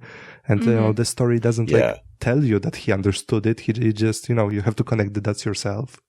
There's something that's like really sad about like the whole time you think that he's kind of oblivious to what people are saying about him. And then you get to the end and he has this like very kind of a simplistic smile, not to call him simple. It's just like a really basic smile that you see on like the cover with his face where it's just, the kind of 2 lines drawn. But, when he starts crying in his own room and he still has that smile, it kind of makes it infinitely sadder than it would have been if he was like full on expressing sadness, because you could tell that that's just like, the kind of mask he has to wear around all these like really cruel, mean people. Right. And did you guys watch the second episode? Only 2 are out so far. I did not. Yeah, it only came out like a couple days ago. Okay. Yeah, I just saw episode 1, so I'm excited for episode 2 because, as you said, like at the end, you're like, yeah, let's get hyped. Yeah. Okay. So I don't want to spoil episode 2 for you then. But I think what hooks me is that just seeing this kid just be so like, I don't want to say incompetent because that seems really mean, but you kind of get what I mean, like that. I think that's accurate though. Like the fact that like he is what he is like that's cool, and I want to see, I want to see like how is he going to be the number 1 king, basically. Like how is he going to go from this to the hero of this world or whatever it's building up to, right? And I think that the obvious answer would be that the Kage, the shadow, would like take control of him or something, but that doesn't happen in the first episode. He just like is just a completely separate entity who's, I guess, watching over him. Right. I don't know what he's going to do later on in the story, but then you do get that hook at the end of the first episode where you see like, oh, he actually is capable of something by some miracle or whatever it is that he's able to, however he was able to do that. And the rest of the world around him, I think, is presented in just this cool way. It's kind of it's just kind of like a classic medieval fantasy sort of thing where, he's just a member of royalty, and there are just different levels of the hierarchy, and like the rest of the family's like looking down on him. And meanwhile, you've got the other son, the brother, who's like just super special gifted and like exactly what you would expect from a king's heir. Right. Things like that. I think it's just a very fun and fascinating series for everything that it presents. Because, like you guys have said, it like doesn't really force anything upon you, if that's right to say. It's just like it just presents itself for what it is, and you just have to,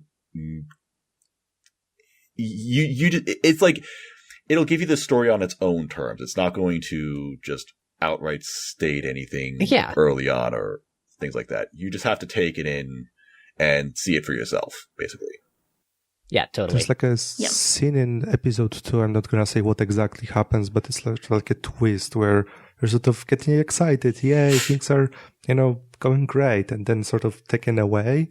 And that's like one of the moments where I thought like, is it more of a child story, or is it more like an older kid fable that I don't think a young child would understand, like why these characters are acting so cruel, like this is so unfair. And as you're a little older, you'll get it like, the circumstances of the situation are such that they have to like be harsh on him and put these expectations on him. They can't like indulge him because that's just not good for anyone. It's like just a really difficult situation all around.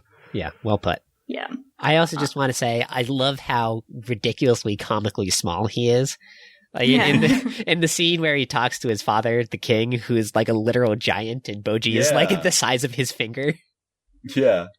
I love that. That was maybe my favorite part of the first episode, though. Yeah. Like the fact that you've got this king who's like this legendary warrior, and he's like, "Yeah, you're my son, and I love you so much because you're just like so small and adorable, and you're just great." And he just like unconditionally loves this. Very flawed I love that. person. And, that was such great a nice because all the other scene. characters are really harsh on Boji, but then he meets his father, who is like the biggest, baddest dude. And he's just like so sweet to him. Yeah. I don't know if you guys get like this too. Oh, sorry to interrupt. No, go ahead. I always get like really hyped when they just casually mention like rankings. So like when they said his dad's like 7th king, I'm like, who are the other 6 in front of him? What does it mean? How many kings are there? I get so intrigued. I'm like, what does it mean? Like, who are they? Like, give me the info. So I think that kind of like that's like triggers my meathead brain, and I'm like, I need to see the rankings. Show me everyone. It's funny when you put it that way, but it's 100% right. As soon as they said his dad is like number 7 on the ranking of kings, you're like, ooh, tell me more. Yeah. It kind of reminds me of like One Piece, despite me not seeing One Piece. But whenever Luffy is like, oh, I'm going to be the like number 1 pirate, it's like, that kind of reminded me of this, where he's like, I'm going to be the number 1 king. I'm like, Desha is dead, or Uzai is dead? Am I dead? No, it was me. Oh no! Well, there's like a huge storm going on behind me, so I was like, "It's over." You're fine. No, I heard you all. I heard you all the way. Oh, cool. But yeah, so having seen 0 One Piece and one episode of Ousama ranking, getting a lot of One Piece vibes with no information. Man who's only seen one Piece. Get a lot of One Piece vibes from this. A lot of One Piece vibes. Yeah. Sorry, what were you saying, Wolf? I was just gonna say that regarding what you said about the size of the characters, that his dad is so big and he's so small, and also Yoshat said earlier about his smile that is like very simplistic. Like the characters' designs in this show are just so great overall. They're like very stylized in this sort of. It reminds me of like Level 5. It's the given developments to the Ni no Kuni and Professor Layton especially. That's the style I'm reminded of. It's like very distinct shapes and geometry. These cards are like more like oval, and these are maybe like more like square, and this is maybe a bit more realistic, and this one is maybe more stylized. Like the queen has like a really long nose, and the shadow character you mentioned earlier has like just a really like how do I say it, like a very evocative maybe design. Like the art in In this show is episode just 2, so you see great. more of the shadow people, and when you see multiple of them at once, they do start looking pretty weird. But Yeah. The whole style of this anime just looks terrific, and it's animated so well. Extremely well, yeah. I heard like one of the dudes that like did a lot of like the greatest cuts on Rolling Girls. He's like animating this. I don't remember his name, but if you know, you can probably tell by like the. I know nothing about Rolling Girls, but that is an interesting show. Well, I've heard of it's Rolling funny Girls, but I don't know. when you look at Studio Wit, who like made their name by their incredibly smooth animation on a show with like as detailed and complex art as Attack on Titan, and then you give them something that's like this simple and free flowing, they're going to animate the hell out of it. Yeah, I mean, I still think that Vivi is the best looking show of the whole year. Oh, easy. Like the colors of the show are so great. Like I'm having trouble describing what I like about these colors. I think it's stuff like that the world is sort of kept in this more natural tones, and they know where to put highlights on like the colors of the clothes, like more important characters, and also just like cloth on the table, stuff like that. They just really know where to add accents that like make the image very like interesting to look at. It almost looks like the whole show is done in watercolors. Yeah, I could see that. Like I'm thinking of Rolling Girls, which is actually done with watercolors. Oh, is it? I don't know anything about Rolling Girls. Not the characters, but yeah. So that's like, and because it's also a Wit studio, and like I said, some of the stuff is like overlapping, so that's why I'm thinking about it. But so it's different looking, but it's very like evocative. Yeah. So there we go. We're gonna watch Rolling Girls after this. That's the show to watch. That's the recommendation for this season, along with King's Game. I think this is the one. I think this is the one not show. King's Game. That's a different Ousama show. Yeah, that's the other traumatizing Osama related show. Yeah, watch King's Game, everybody. Please do not watch King's Game. And watch Squid Game as well. How dare you stand where he stood?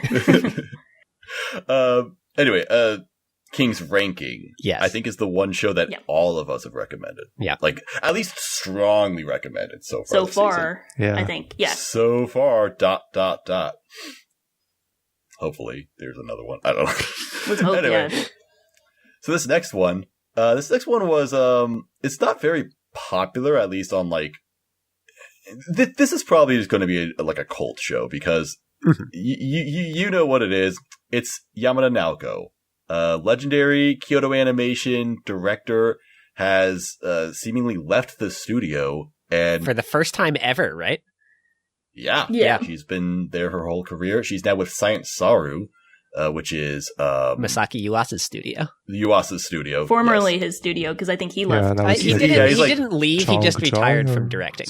I think he's still like the executive producer of the studio or whatever. Gotcha. Something like that. Yeah, gotcha. Yeah, so she's now part of this studio, and she's directing this anime called Heike Monogatari. Yes. So I think you're right. This is definitely a cult show. The 37th season of Monogatari. Yeah. This comes after Ore Monogatari in the watch order. So anybody who knows anything about me should not be surprised at all that I am loving Heike. This is like exactly right up my alley. It's a Science Saru period piece by like an auteur director that's adapting like a famous piece of literature from like the 14th century or something. The true essence of Sinris. Yeah, absolutely.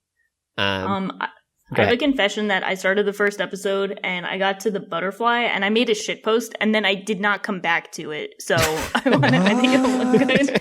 It sounds like something I would do and I have done for something on this list. There's so many butterfly motifs with characters that I was like, ooh, butterfly, I make joke now. And then I forgot to go back to it. Whoops. Like a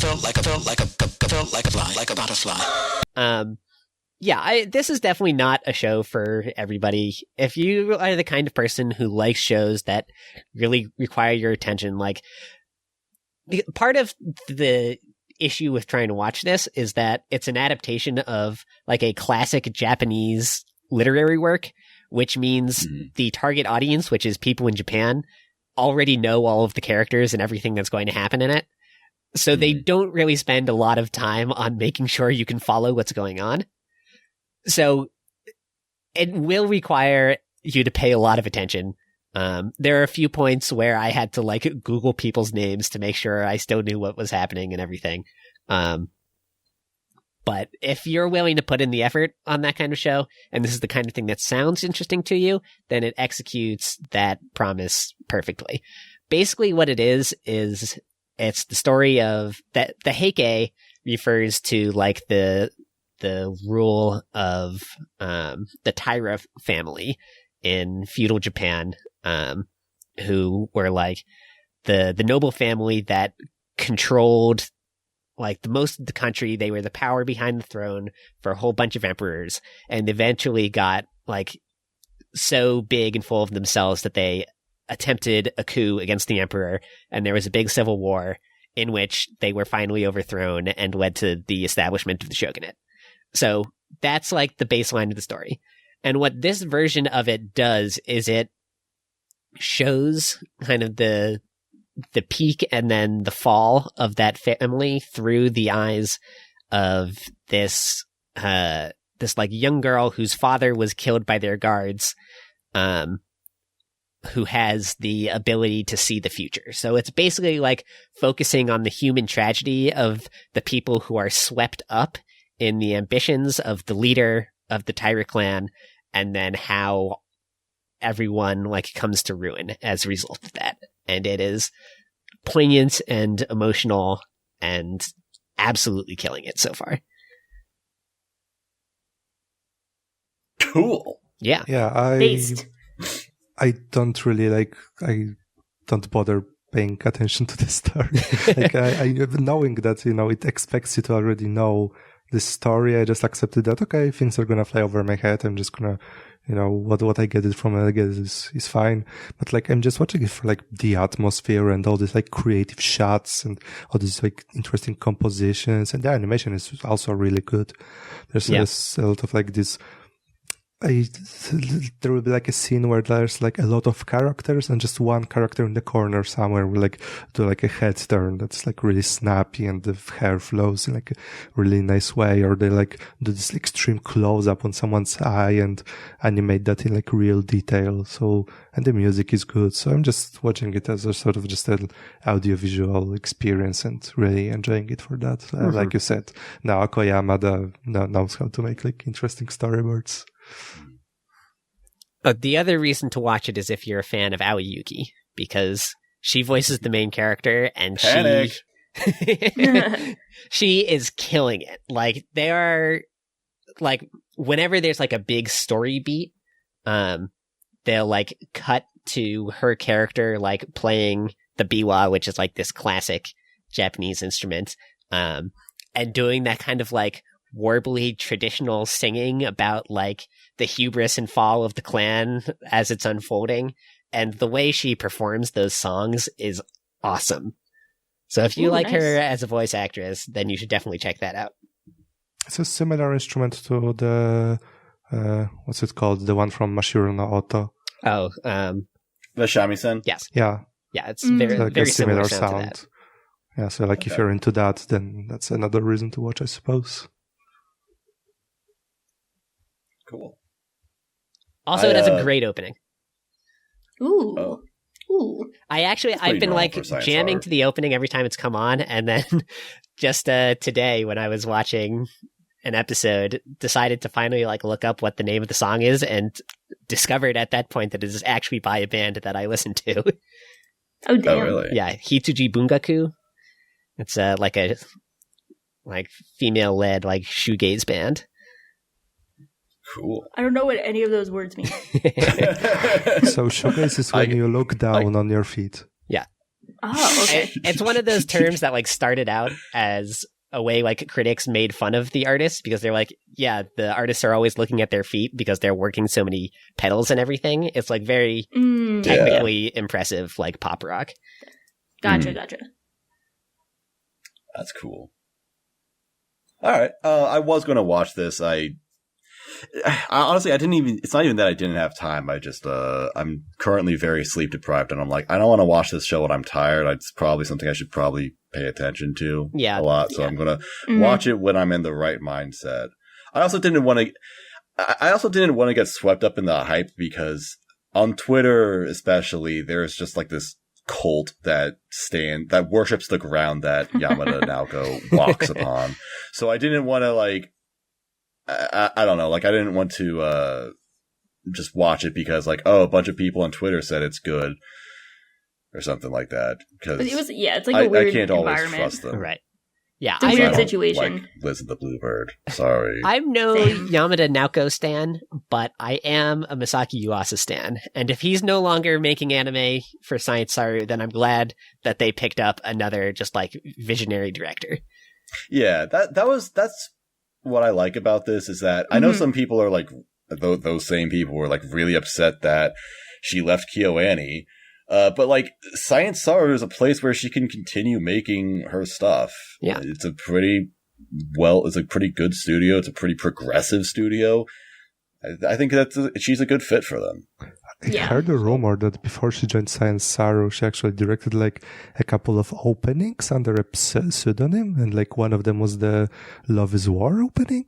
Really? That's something I've What? heard. Like, God, I wish I had like this noted down somewhere, but maybe someone in the comments will corroborate. Okay, I did not know that at all. This is just a rumor though, or Yeah, I just like I think I heard that as like a confirmed information, but I just don't have a source like on me, so okay. I don't want to like pass You it should on ask as a her. confirmed information. You Got should track her down and be like, hey, we like the Kaguya season 2 opening. Any thoughts?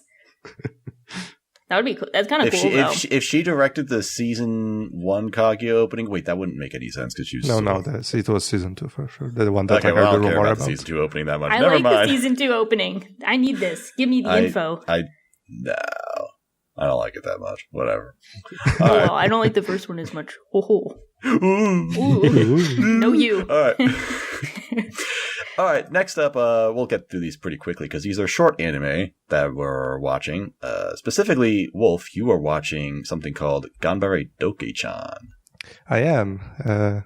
So the main reason why I like got interested in it is that the source of it is actually not a manga. It's just someone's Twitter feed. Someone just like posts illustrations and sort of adds like some like descriptions of it. Oh, this is what's like happening on the scene. And like this is maybe what the characters are saying. And eventually they started like doing like single panels or maybe 2-panel stories. But the material that the season that they've been adapting so far has been mostly those like illustrations. And it's a story. It's a love story. It's like a rom-com about an office lady that's really thirsty for one of her coworkers, and she has what's the word for like a younger member? She has a junior who's like also really likes this guy, and it's just a story about these like ladies who really wanna get involved romantically with him, and they sort of imagine the scenarios and hilarious hijinks happen. And it's it's just a really like fun, quick show. It's like I don't know what is it about it. Like I said, I got most interested because of the source material, but now I'm watching it. I'm enjoying it. It's like quick, fun, and cute even. It is a little thirsty though, so if you're well, I just noticed that it is by the guy who created Miru Tights. So that's what's up. Gonna be tough to follow up that all-time classic. Speaking of thirsty anime, unless someone want to ask something about Douki. No, that's it. All right, so speaking of thirsty anime, I need everyone to be real quiet. I'm going to use my ASMR voice because this is, I don't know what the freaking show is called. It's a long title. It's an ASMR anime, though. That's basically it. It's the ASMR anime. Wow, I think that was Very meta. lit. Very Gucci. Can I make your ears happy in 180 seconds? That's what it's called. Damn, what a title. That's thirsty as fuck. Yeah. It is. Damn. So it's basically technically safe for work, maybe if you work at a cool job. Sort of show. It's safe for work if your work is cool with ASMR. Yeah, so it's just basically ASMR. The show tells you to best to watch with headphones. And it's basically about like schoolgirls who get these microphones with, this like head-shaped microphones where you can talk into one ear and talk into other ear and like tickle it and it's gonna pick it up. And they just like experiment with, trying to like do a ASMR routine. And like I think the plot is that one girl sort of gets like her classmates into it on a dare. And, they sort of get into it, like, It's a hobby club show. Classic.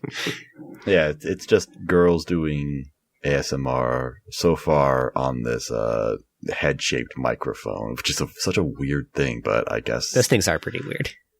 Yeah, I don't know. I've never seen one before. I didn't even know this was a thing until I saw this. So that's kind of cool, though. And you do get those nice tickly ASMR sensations, because I did watch this with headphones, and it was nice. It was pretty cool. You also get the characters who talk at like full volume and completely ruin it, and then at the very end, they just blast the ED at full volume, and it's so much louder than everything else in the show, and I fucking hate it every time. That sounds terrible. It is. It's terrible. It's the worst. Yeah, I have not checked this one out. I am curious about it, because I don't really get how it's supposed to work, like what it's supposed to be, really. I would call it a fetish show, that, if you're into ASMR and you want to just, imagine that all these girls recording ASMR, like, really hot and, getting, excited from doing it, then this is your wish fulfillment show. Yeah. I might check it out just out of morbid curiosity, but... That's what I say on this podcast, that this is why I'm watching it. Yeah. Morbid curiosity games. Yeah, some might like it. We don't know who they are, but some. You'll know if you watch it. I don't know. It's a short. It's 3 minutes, so that's it. I guess I'm happy it exists. I thought it would be better though. I just thought it would be fully ASMR with the characters talking and things like that. I feel like this could have been done a lot better, basically. But oh well. Anyway, so that's it. Okay. Next up, then the other short that Wolf and I are watching is the new Pokemon series, Pokemon Evolutions, or I think it's. Yeah, I don't actually know what it's called. It's just the thing that I see on my timeline every now and then, and I'm like, oh, I'll watch this. Oh, YouTube is recommending me like full episodes of anime. Cool. Yeah. It's like, they're like 10 minutes, so yeah, pretty easy to watch. So did you watch Generations, Maz? Generations, that was the thing they did a few years ago, right? Yeah, that was like the one that previously had this idea that they were taking plots of various games and just taking like cool moments from it and animating them. I did see that. So I think this one is like pretty much the same. Yeah, it's the same, a little bit longer though, because those were like almost annoyingly short. They were all like, they were like 5 minutes or even less. Yeah, and this one is like half-length TV episodes, and They like tell a much more full story, and it's a lot more fulfilling. So like the gimmick is that, there's now 8 Pokemon regions from 8 games, and they just go in reverse. So they started with like the Sword and Shield region, then went to Alola, and they're sort of traveling back, and the final episode is gonna be in Kanto. So that's like, a nice sort of reverse memory trip. It's like so much Pokemon Shorts anime. So like what recently. kind of stuff are they showing in each of these episodes? Like, what's the subject matter of it? I think it's about the legendary Pokemon of the region, I believe. Because the first one was about Eternatus and Sword and Shield. Mm-hmm. And like the big raid fight that you do with Zacian and Zamazenta in that one. Yeah. And and then in episode 2 was Sun and Moon, so it was Necrozma taking over Lily's, what's the fucking Pokemon's name? Solgaleo. That's what it was. And then episode 4 is with N and Zekrom. So yeah, it's like basically the main climactic conflict of each main Pokemon game. Yeah, that's accurate, I think. Okay. Cool. Yeah, I haven't checked this out, but it's like, just hearing you guys describe it, Pokemon just has that weird effect, right? Like it stirs up the nostalgia like nothing else does. Yeah. And you're saying like, yeah, going backwards through the generations, and the last episode will be in Kanto, and I'm like, oh, I've got to watch this. Yeah, same. There's like so much Pokemon like shorts anime, because there's this series, there was Twilight Wings last year.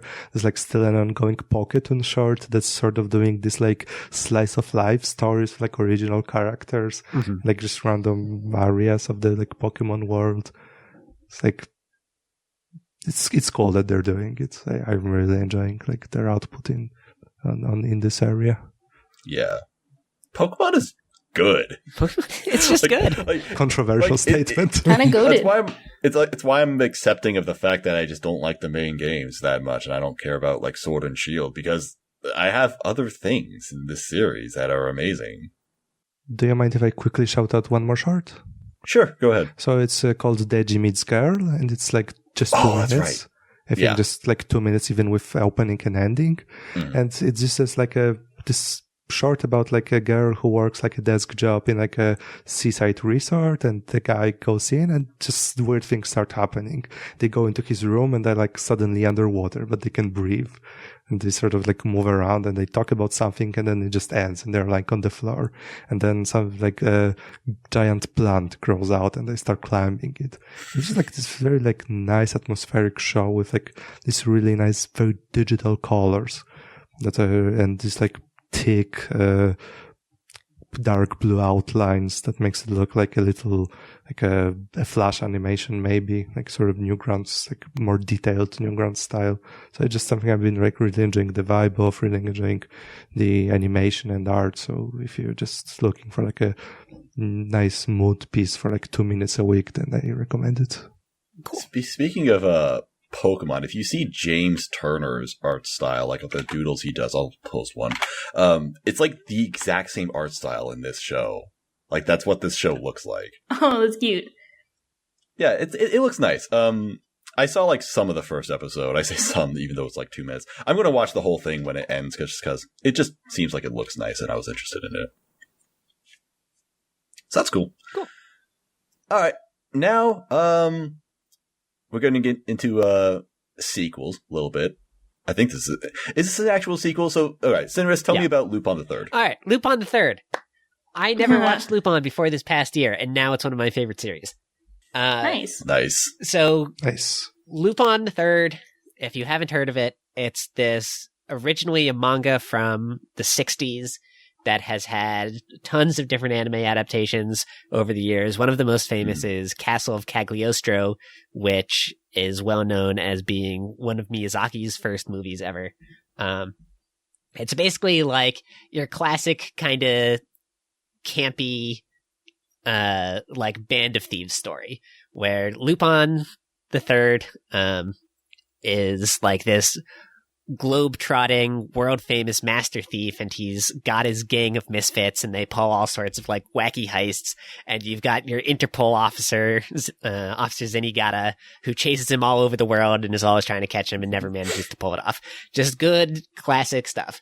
There was a big gap in Lupin media of about 15 years, I want to say, before Part 4 came out in, I don't remember, 2015 or something like that.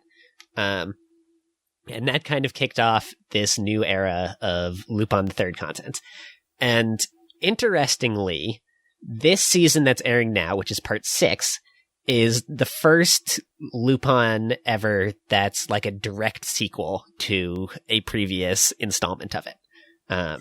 Like Part 5 had a lot of stuff that was like homage to all of the previous seasons, where, you know, they'd have a kind of main plot going, which is already unusual for Lupin, which is historically like mostly episodic.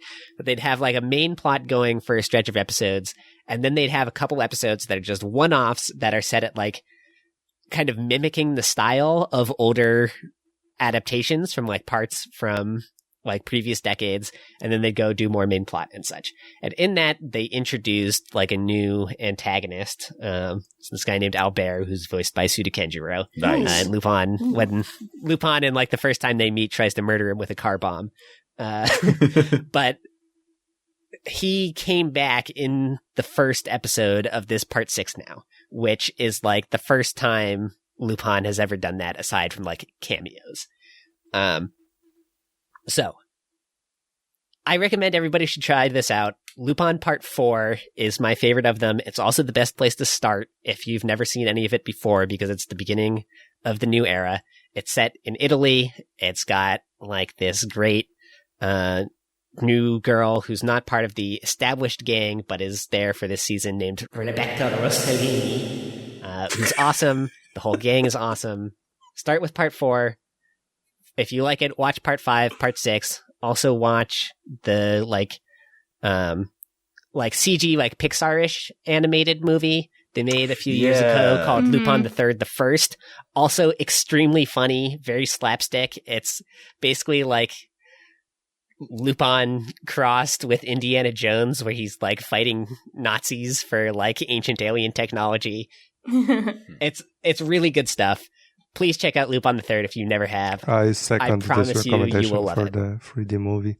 I'm definitely gonna need a Lupin watch order, even though you just gave it. Just in terms of how, could we start like chronologically, hypothetically, like just the first one that came out? You totally could, but it's just like it's old, you know. Yeah, it's old, and also the first 3 parts are like 200 episodes combined. Yeah, it's old. Are they? There's a shitload of it. It's dated, you know. It's still definitely good. I've watched some of the old stuff now, and especially the old dubs of it are like iconic. They're so funny. Yeah. It was one of those things where like they just let the voice actors kind of have fun with it, so the dubs are very like raunchy. Yeah, but you know, the most accessible way is definitely to start with Part 4. Could you watch like the movie and then just kind of jump into this? You could also watch the movie first. Yeah. Lupin the Third. Because I was thinking, because I think it's on Netflix or something, and I wanted to. I wasn't sure if I could just do like movie and then do 2015 and then go forward. But yeah, I believe so. I will. Nice. Okay. I'll also say this season, Part 6, had an episode 0 for it, which was kind of a special episode to say farewell to the voice actor for Jigen, who's like Lupin's like best friend, like second in command, who's the gunslinger of the gang. Because Jigen has had the same voice actor for every adaptation they've done in like the past 60 years, and the guy just retired. So, oh wow, it was like this dude is 88 years old. Yeah. Oh my gosh. So they had a special episode, like a Jigen focused episode, to like say goodbye to his voice actor. And now the new voice actor is, I'm blanking on his name. He's the guy who does like Ryder in Fate Zero. Oh, that dude. Yeah. Oh, I know him. Great replacement, great new voice actor. I'm really excited to see what he does with the role, because Jigen is my favorite character. Oh, nice. I have like a kind of off, not to be too off topic question, but like I remember seeing something, it was almost like this Lupin the Third, but like samurai related thing. Do you know where that fits in, or is that just like actually part of the story? Do you have any idea what the name is? Are you talking about the blood spray of Ishikawa Goemon? It might be that, yeah. Okay. Yeah. So there was also, in like the big drought of like proper Lupin content, there was another Lupin related show, which was The Woman Called Fujiko Mine. Yeah, I've heard of that too. Yeah. Which is like this very bizarre, surreal, like sexy backstory content for Mine Fujiko, who's like the love interest of the show, and iconic character, truly one of the greatest anime women of all time. But the director who did that then afterwards, I haven't seen these, but I think my understanding is that director also made like backstory movies for Goemon, who's the samurai, and then Jigen, who's the gunslinger, that are in that same sort of like edgy, gory kind of surreal style. Gotcha. Okay. I will do more investigating, but I appreciate the lead because that makes sense. Because I remember seeing it. I feel like it was like one of those animator short things. Like, remind me, I'm not sure if it was part of like the Dragon Dentist. Like that was part of some animator showcase. I'm not sure. So, yeah, I'm not sure. That makes more sense. So thank you. Sorry for that's a bit off topic, but sounds like goatness. Mm-hmm. I love Lupin. Please check it out. I promise you'll like it. Ooh. That is definitely what I've been told about that. That is what I've been told by a couple of friends. The people who got me into JoJo before JoJo got as popular as it is now. All right. Where were we? Oh, okay. So now we got sequels. Speaking of important sequels that everyone should watch. It's Mushoku Tensei Season 2. Or Part 2. Whatever. Second core. I gotta say, I'm so excited for this show to be back so that we can get Maz's reviews of it again. Yeah. I did that because I'm like, oh, that was pretty fun when I did my episodic reviews, which were like not actually reviews of the show at all. They were just rants and stories about fast food. So I'm doing that again this season, but I regret it because I like this season even less than the first, which I did not like very much at all. Wow, fucking rip. Yeah. Sounds good. Yeah. Yeah. Yeah. Yeah. Shaw, you have an entire you had an entire podcast dedicated to why Mushoku Tensei sucks. How do you feel about this? Well, okay, so we had a podcast on it, and like Onimaru likes it more than I do, and I'm very like, I understand the good and the bad, and it kind of just exists, but like, I mean, so I might have given it a higher score than Maz. I gave it a 5.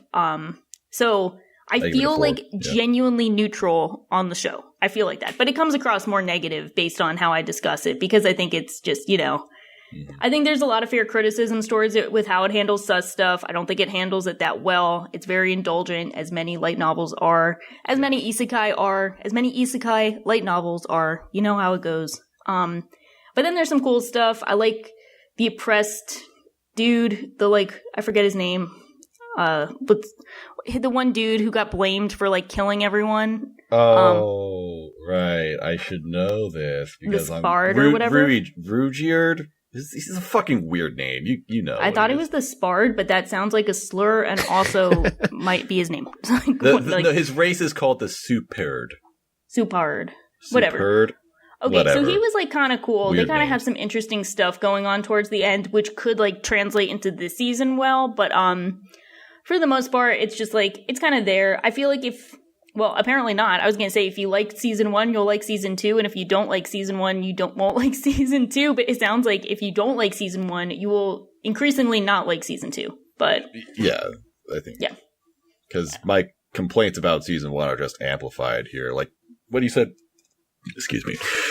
What you said about the show being indulgent, it's just getting more indulgent. Rudius is at the point where he's like, I literally cannot stop myself from jacking off to Eris when she's in front of me. That's where we're at with this guy. It's just, or he's saving some orphans, but he sees some cleavage and he's like, yeah, saw some boobs. Fuck yeah. Yeah, it's so fucking annoying. And so the one major defense I see is we're still in the beginning phase and he can change later, which is fair enough. But once you get to second 2, that excuse no longer flies. Yes. Yeah, I think that's the thing is okay, you might be right, but until then, I'm going to complain about this shit because it fucking sucks in the meantime, I'm not going to bank on the future being good if the present sucks now, and I'm not going to complain about it, Mm-hmm.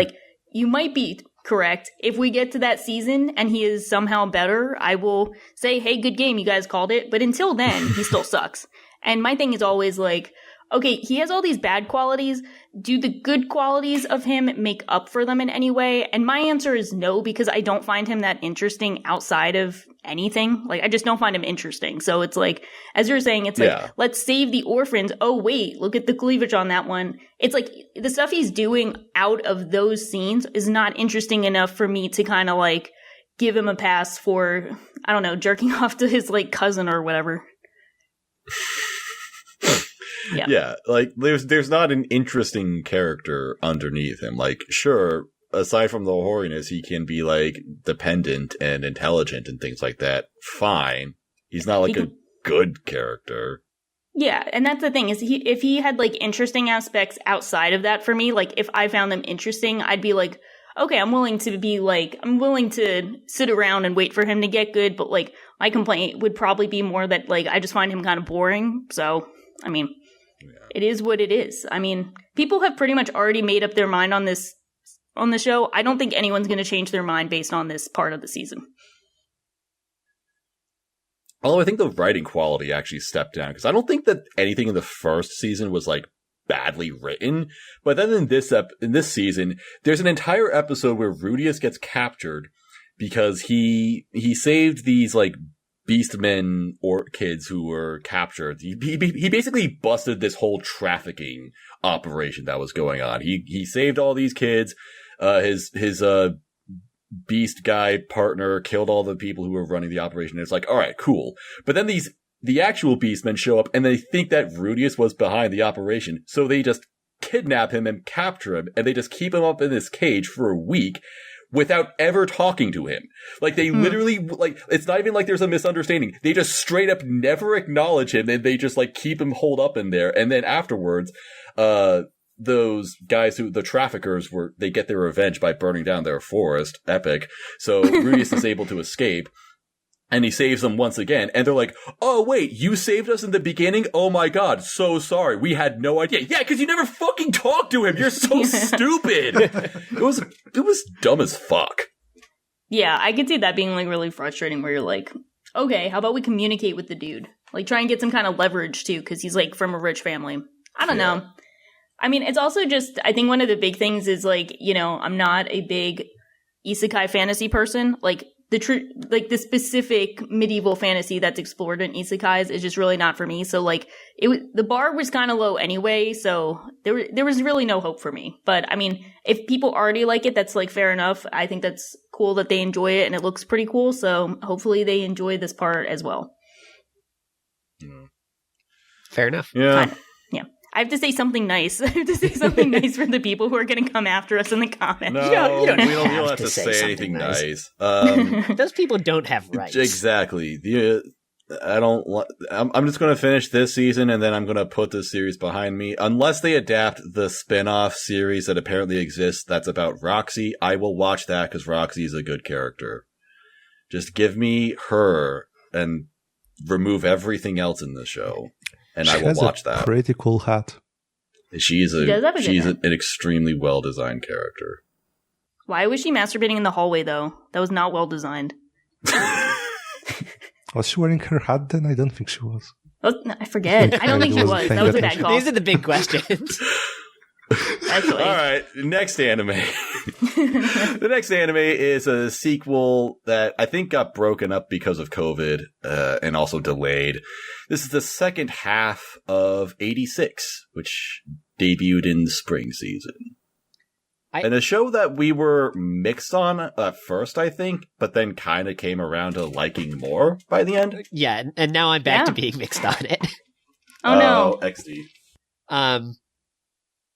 I just really want to know who thought that what this show needed was like an obnoxious little girl character to follow the main characters around and just like whine about stupid shit in between all of the battle scenes. The answer is light novel editors. Yep. The absolute scum of the earth. She's the worst. Strong contender for the worst character I have seen in years. Ooh. That's a very, very hefty title. That's exciting. I hate it. I think that this is... Hang on. Is this her Augusta Frederica Rosenfeld Adler? What? Does that sound like the name of a terrible character? Yeah. Yeah.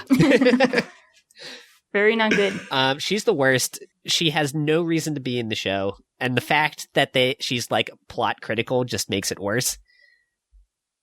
Because the reason that she's around that they use as an excuse is that apparently like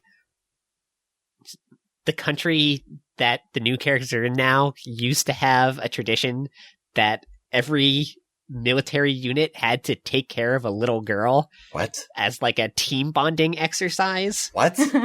Which is probably the stupidest shit I've ever heard in my life. That's like what they saw in football or soccer, as we call it. Like they see, you know, how like the kids walk out onto the field with the players. They're like, let's do that, but with the military and more of it. Right. And she's just the worst. And on top of that, like introducing her. And it's not just that she's here now. She's like the entire show now, basically. She is on screen constantly. No. And not only is she here, but the actual best character has basically not been in this season at all. Like, who's the best there character? was maybe like a 5-minute scene of Lena. Oh, yeah, I like Lena. Like back at headquarters, and then she literally has not appeared since then. Are you fucking serious? Oh, I don't want to watch this now. Yeah. I have to catch up. Wait, hey, now. hang on. That actually brings up a really interesting thing, because I just remembered. I've seen the first, 5 minutes of the first episode of this season, because...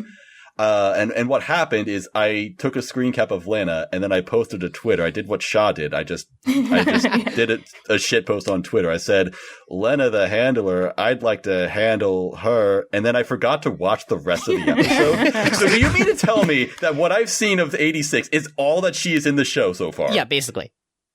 Dropped. Look, I'm just going to be honest.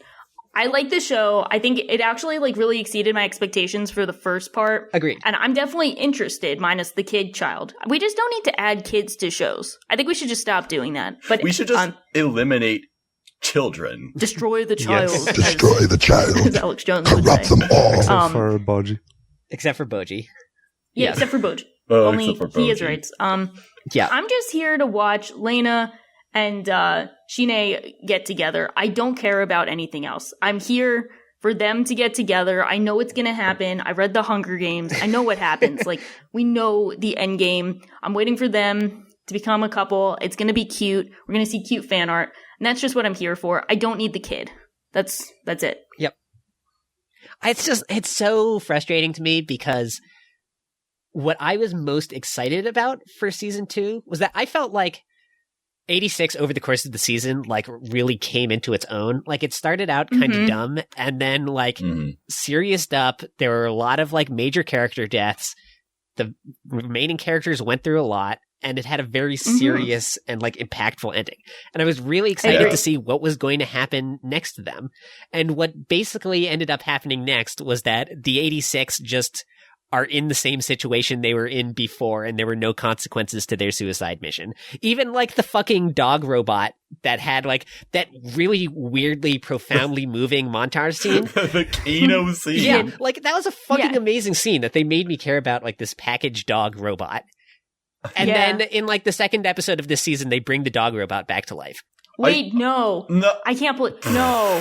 You can't say that. I'm not going to watch it now. Right? I'm not watching this. I'm not watching this. So they undo ruined. all Oh of my the God. pathos of the end of the first season, and then they don't even show Lena when the most excited thing, the thing I was most excited for at the end of season 1 was to see what would happen to Lena next, because the end of that season is basically a huge testament to her failure to do anything for the 86. And I wanted to see how that would change her, and we just don't get to see it. Instead, we get to see this, obnoxious brat whine about how she doesn't like to eat mushrooms. Oh, no. This is terrible. Ugh. I hate light novels. Why It's do they so do frustrating this? because I No. think the show is good when it's, paying attention to the things that make it good. But because it's a light novel, it's got to water itself down with this stupid bullshit constantly. Man. Can't believe this. I can't believe this. This is terrible. this I could accept happen the to annoying me? child because I've been grown accustomed to them adding annoying children, but not them retconning the robot dog that made for one of the best sequences. That's just insult to injury. That's a slap in the face. Hate this. Hate it here. Oh well. Damn. Not okay. Have you seen 86, Wolf? No, Mr. Wolf? Okay. Now we definitely won't. and not on my radar whatsoever. Fair enough. Yeah. 86 is all right. That is disappointing to hear. I'll watch this when it's over, because I watched most of, I think all the first season in I don't know, a few episode chunks, basically, so I'll just do that again this season. It's all right. Yeah. Hopefully it'll get better at the end, just like the first season did. That's what I'm holding out hope for. Yeah. Yeah. Okay. Now back to the original anime, the brand new anime, to round up, whatever. I'm bad with words right now. I'm running on fumes. This anime is one that I was really looking forward to, because this is a I would say by one of my favorite directors. This guy directed Caligula, which you should not watch, and World End, which you should watch. This is Sakugan.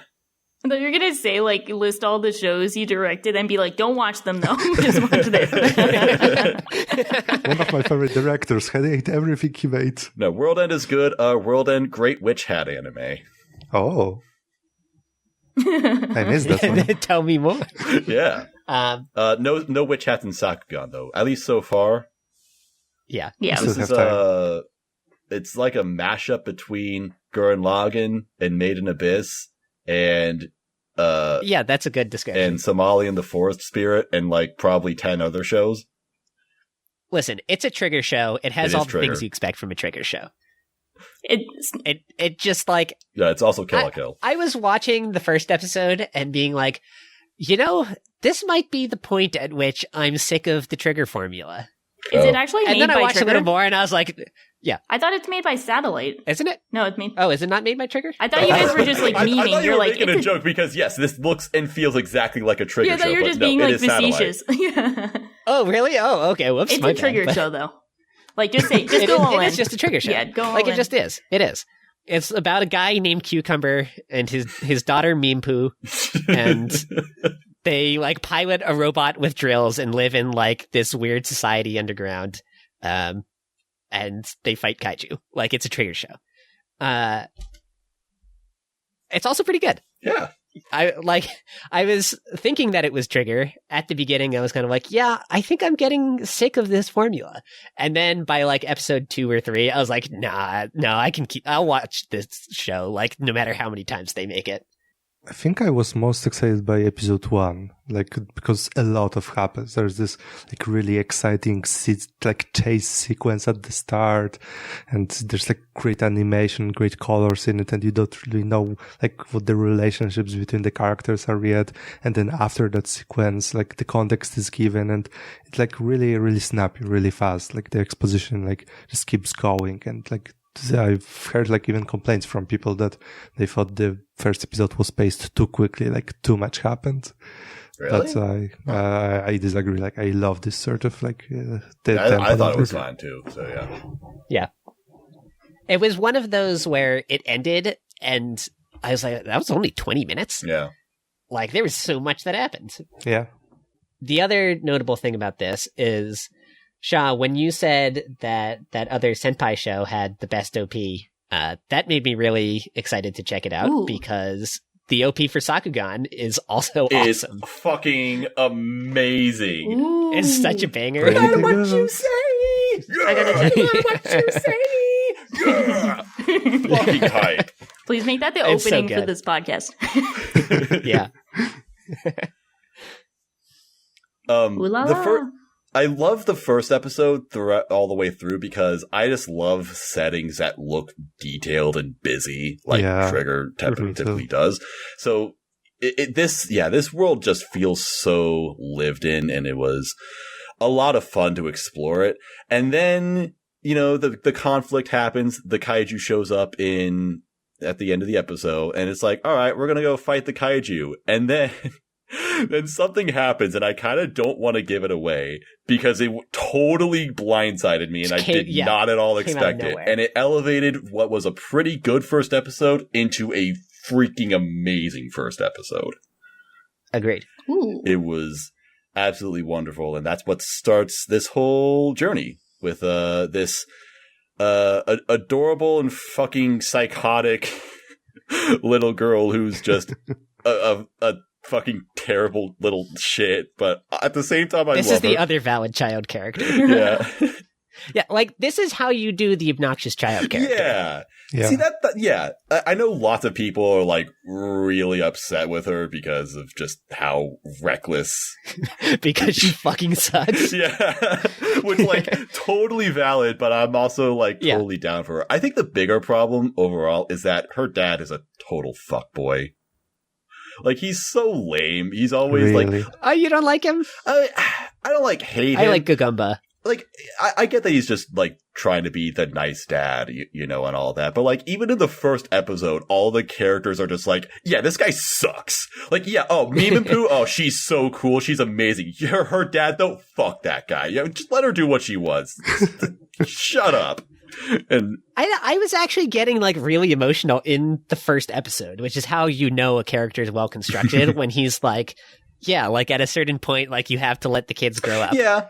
Mhm. Like, if anything, I There's was a little like complexity to it. feeling really sympathetic for him that like whole world was shitting on him. Like, was this guy just fucking trying to like take care of his daughter who's like doing all this fucking dangerous shit, and people are giving shit out over him. And it's like, you don't want to let your 10-year-old daughter fight kaiju, you fucking loser. Come on, haven't you seen Pokemon? It'll be okay. Yeah. You know, I liked him. I really like the father-daughter dynamic. I think it's a fresh new take on this kind of story. You know, these kinds of things now, like, especially because it's like a faux trigger show, it really needs something to set it apart. Because just like that tone is no longer the like crazy unique thing that it used to be. And I think that the father-daughter setup does that really well. What this show needs is the Made in Abyss episode 10. Like this needs like the crazy, like, I feel like this is the kind of, this gives me like very similar Made in Abyss vibes where it's like, we're going to do some dangerous shit, but overall things are going to be kind of okay and work out. But eventually, like, the plot needs to have that episode where it's like the characters just get fucking owned and like shit really hits the fan. And right. I think that's what this show really needs. And I think that's what's going to set it apart from being like a pretty good show or a really good show. Yeah. And I think in the first episode alone, they already showed that they're not going to pull punches. Yeah. I really hope that it does that's not a one-off thing, that we get more of that. Right. They're definitely like taking advantage of that emotional payoff from episode 1 and like sort of paying it forward by like giving all these warnings and, you know, reinforcing that, hey, it's gonna be dangerous. Like, he even has like a talk with her that even if I die, you have to keep going, which is like, holy shit, she's so fucking young, and it's just like give it straight to her. That they were going like on this really dangerous journey where you don't know what's gonna happen and you have to be prepared for, you know, the fact that one of us is just gonna die, and, you know, you have to keep going. So yeah. And for what it's worth, episode 3 did kind of end on like a bit of a dramatic note where they meet a new character and he might be nefarious. No idea. Once again, and he like immediately says something vaguely threatening. Yeah. But, you know, you'll know when this episode is, when you're listening to this, because that episode will be out. This is he's the Ozen. Yeah. Yeah. Yeah. I think that's exactly right. Right. This show definitely is just like if Trigger did Made in Abyss, is exactly what it feels like. But yeah, you said about the daughter-father relationship. I think it's like really good because there's this idea that she's like super talented but she's still a child and she's immature. And meanwhile, this guy's like not really impressive. And, you know, he tells her that, hey, I have all this experience. I'm like old. And she just like doesn't give a shit, kinda. Just kinda like doesn't believe him that, yeah, whatever that. You're just like a deadbeat loser and like doesn't respect him. And there's like something really cool. They have this sort of like bickering rivalry, but also, you know, still like a parent-child relationship. Like, it's actually really subtle, and like, I hope they keep developing it because like this, I've been really enjoying like all the nuances of what they think about each other and, you know, how they talk and all the situations like they get themselves into and how they react and how they change their tune depending on context. Like, this is like my main enjoyment of the show was that more than the setting and yeah, I don't really care for the setting. It's the characters that are selling me on it. Yeah. So it's good. It's really good so far. Really hoping that this turns it up later on. So it'll be good. But if it doesn't turn it up, it'll probably still be solid. It'll be like it'll be like a good seasonal. Yeah. But it could be more than that. It could, yeah. All right, and now finally the final show, the main event, what you're all here for probably. This is one of the most highly anticipated anime adaptations. in history, probably. They said it couldn't be done, but it's happening. It's the anime of Komi-san Can't Communicate. Woo! Yep. Okay. Unfortunately, no one can watch it because there are no subtitles. Well, Yeah. technically you can watch it on Netflix. It's probably the first, I'm going to say first, the first weekly Netflix show available in the US for anime.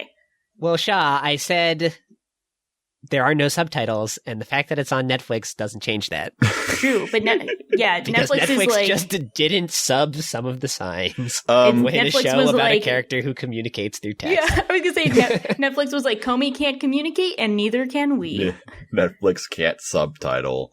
Yeah, Yeah, fan like as if I subs- watched the Netflix version of this. Sorry, everyone. I didn't watch the Netflix version. I went through multiple subs and found the guy who subtitled everything. So Fan subs are mandatory for this because they actually gave a shit and subtitled everything, including the on-screen sound effects. Mm-hmm. love it. And it's like, all right, so let's talk about the show itself for a second. Yeah. That first episode was so good. It Okay, was It was so good. And peak the fiction. The production of it is amazing. Like the framing, the direction, and everything. It's so I'm not trying to so exaggerate. well made, so lovingly created. Yeah, the first episode felt like a movie. Like it felt like movie tier production for me. Like even that opening segment. Homies, we got to talk about this. I've been saying it for years. Pokemon Sun and Moon, greatest anime of all time. Studio OLM is a studio that is historically almost consistently done Pokemon and other kids shows like Inazuma 11 or and Berserk fucking 97. Berserk 97, my favorite anime I watched as a child on Odd PBS. Taxes.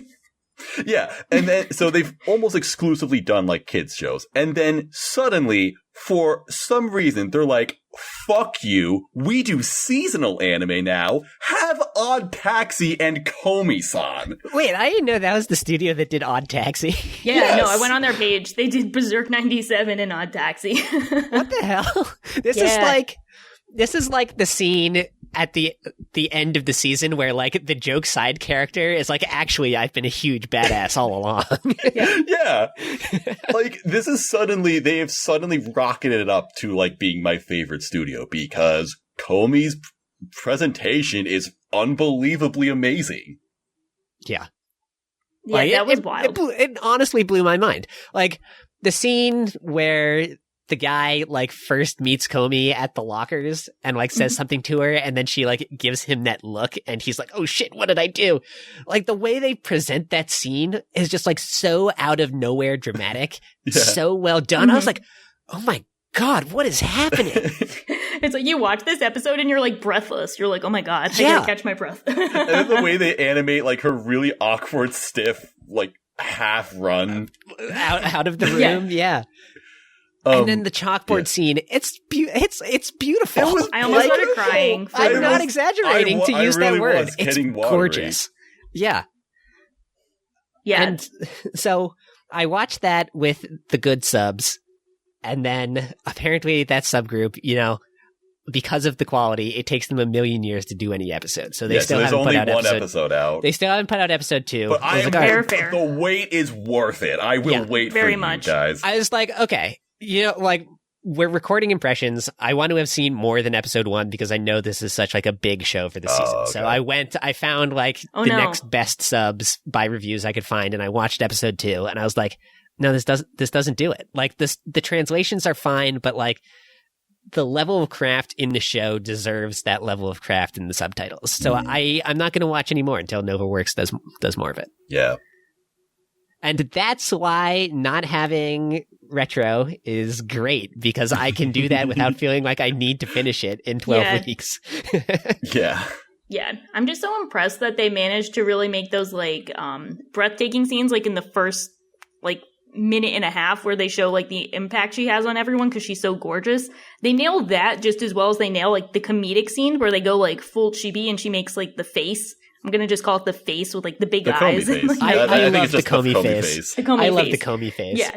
So they nailed those like both equally as well. And it makes me so happy because I get so excited because I'm like, oh my god, this is so much fun, but like I'm crying and I'm gonna laugh. Like you just get all of the emotions at once. It's just art. This is art. Mm-hmm. I'm looking at this director. Oh, they did After the Directed Rain. a shitload of Doraemon. And After the Rain, which does have a similar feel. Which makes sense because this girl looks like that girl from After the Rain. And Major, which I've always heard was a good show. Oh, and Space Brothers. Space Bros. I gotta see that. Oh, and I see Maz's comment from 9 hours ago. King.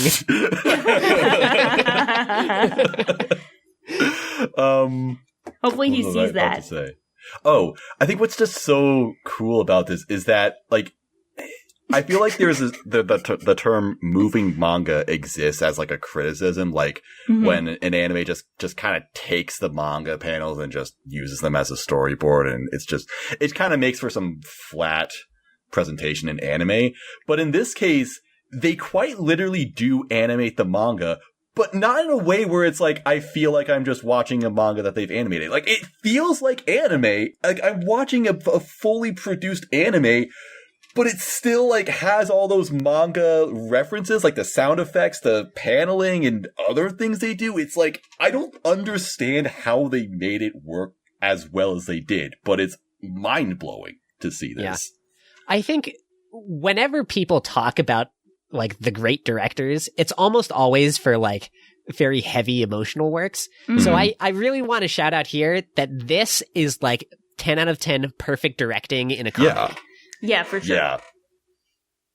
For sure. Yeah, and it deserves that level of recognition. I mean, it's clearly a master of the craft at presenting this tone. Like, I mean, I do think that Komi-san episode 1, since that's all I've seen thus far, like everyone else, because we're waiting for Ember subs. Ember reviews. Ember reviews also becoming Ember subs. Not really, that's a joke, but like, let's give them credit anyway. I think episode 1 of Komi-san should go down as one of the best first episodes. Like, I would put it just up based there. off that. I think it should be in that tier. Yep. I think that's 100% valid. Thanks. We're in agreement. Okay, guys. Council We're all in of agreement. Best Episode. All right, time to kill Wolf, who dropped the show. Explain yourself. Explain yourself. This is like one of those rare shows where I feel bad that I don't like it. Because all you said about how it's produced, how it's directed, how, it's how like invigorating the storyboards are, and how the animation like adds so much to that, like it's an animated manga, but it's actually exciting animated manga and not just showing this, using it as storyboards. Like, that's so cool. But like the premise of the show is just does nothing for me. It's like the most lame like stuff that's, it's just a hard like boner killer for me. Like that sucks. I wish I could enjoy it along with everyone, but it's just, it's just one of these things that are just so not for me that I can't help it. Yeah, that makes sense. You know how it goes with comedies, what they say about them. You either laugh or you don't. Right. That's really what it comes down to. So, yeah, I can't blame you for just not finding it funny or endearing or whatever. Totally fair. I was really surprised I liked it as much as I did, because normally I'm not the kind of person who gets like really excited over comedies. I enjoy them, but I never loved them. But maybe the I'm going to craft like of the first episode is really what won me over. I didn't like Kaguya season 1, and now I enjoy it. So maybe I just need it to grow on me. Yeah, that's fair enough. I also didn't love Kaguya like when it first started. It took a few episodes for me to be like, oh, this is like a good show. Mm-hmm. I loved Kaguya from the get-go, so I understand though, because I've always heard of Komi-san can't communicate, and I mean, you get the point from the title, and I would never felt compelled to check out the manga back when it was like a huge manga, so I really did have to just like kind of wait and see how the anime played out. And I think they do a lot with the premise a lot. Like they do so much with it, but I don't think it will, but I think it does have the propensity to possibly get old, but I'm really hoping it doesn't. Mm-hmm. Yeah. Mm-hmm. But until then, episode 1 peak. Let's go. Absolutely. I think my favorite thing about this premise is that this isn't, they explain that like what Komi goes through isn't just like, all right, she's doing this because, like, oh, that's a cute anime girl quirk. Like, no, she has an actual disorder that makes her unable to do this. Yeah. I think that was a really good thing about it. Yeah, for sure. Yeah. You know, as much as I love Hitori Bochi, like, she's not Hitori Bochi. Like, Bochi is just, like, shy because it's funny. Mm-hmm. Like, Komi is shy and that's sad. She has, like, extreme social anxiety. Right. Mm-hmm. Yeah. So it's just, it's great that this manga that has just been everywhere. It's just been so popular, and it got like an adaptation that, I don't know, I think everybody can enjoy and appreciate. It got the adaptation it deserved based on the reputation it has. Mm-hmm. It's awesome. And Studio OLM is just the best studio now. Best studio of all time. Yeah. Thanks. All right. So that's about it. That's about all of our shows. That's all the stuff that we're watching this season. All the stuff that we have to say about. Hopefully it is, because this has been a long podcast again. I didn't even notice. The classic. So before we go, do you guys want to do lists like top 3 of the season? I was looking forward to doing top 3s because it's been so long. Yeah. Let's do it. Let's do it. Okay, Feel who's free going to first? speak up. Okay, I will go first since I was so excited. Okay. All right. It's a bit unfair because I did see the second episode of My Senpai is Annoying, but I am going to go just in my heart. It's my favorite show that I look forward to. Very close second is Komi-san, and then rounding it up is Ousama ranking. So cool. Nice. Thanks. Mine is difficult because there are a lot of shows I'm really liking for very different reasons. So I don't think I can rank these, but I'm gonna go with my top 5, which I'm all loving for very different reasons. Are Blue Period, Heike, Komi, Lupin, Ousama ranking. All right. Do I have 5 or do I have 3? It's actually hard. Yeah, okay, I'll go with 5. Okay, give me Komi-san, give me Sakugan, give me King's ranking, give me... I'm going to leave off Platinum then. Give me Takt Op and give me Laika. Those are my 5. Wolf, do you have recommendations for the season? Can I name a show we didn't talk about, or should I pretend it doesn't exist? No, go right ahead. Yeah. Okay, so number 1, King ranking. Number 2, Deji meets Girl. Number 3, Ganbare Douki-chan. Number 4 is the show that we didn't talk about, which is Rumble Garandol, which is this like fun mecha show that's like sort of comedic in nature, and like I'm not gonna say it right now, but I'm liking it. And number 5 would be Blue Period. Cool. Nice. All right. So that's going to do it for this season. Thank you, everybody, for listening. Hopefully you listened. If you want to tell us in the comments what shows we should have watched that we didn't watch, and why we suck for not watching them.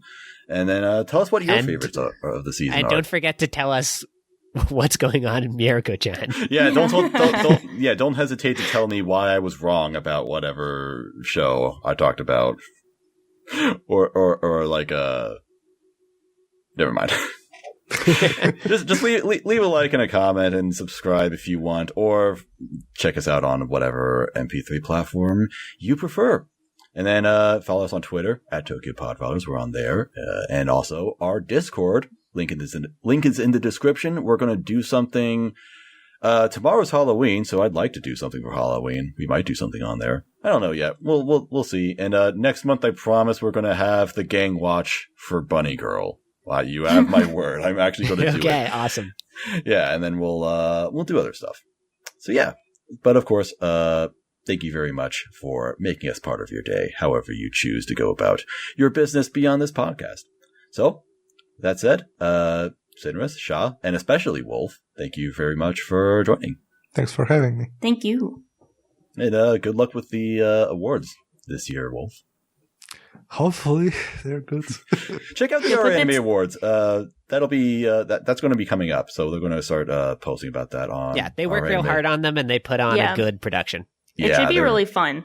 Yeah, they're really, really good, and we do make guest appearances on that every year. So yeah, cool. I'm just expecting Wolf to put the team on his back and become he is the awards. Oh wait, you have to invite you. Oh, okay. I mean, you don't have to. You've invite- gotta I'm listen. already You in gotta the pay server it that- back. I'm already cool with everybody, so like you can just leave those guys out. You can leave the others out. So anyway, that's it. See you later. Do-do-do. Do-do-do. You can cut out my tutoru. That was unnecessary. No, I'm glad. No, that's staying. We needed that.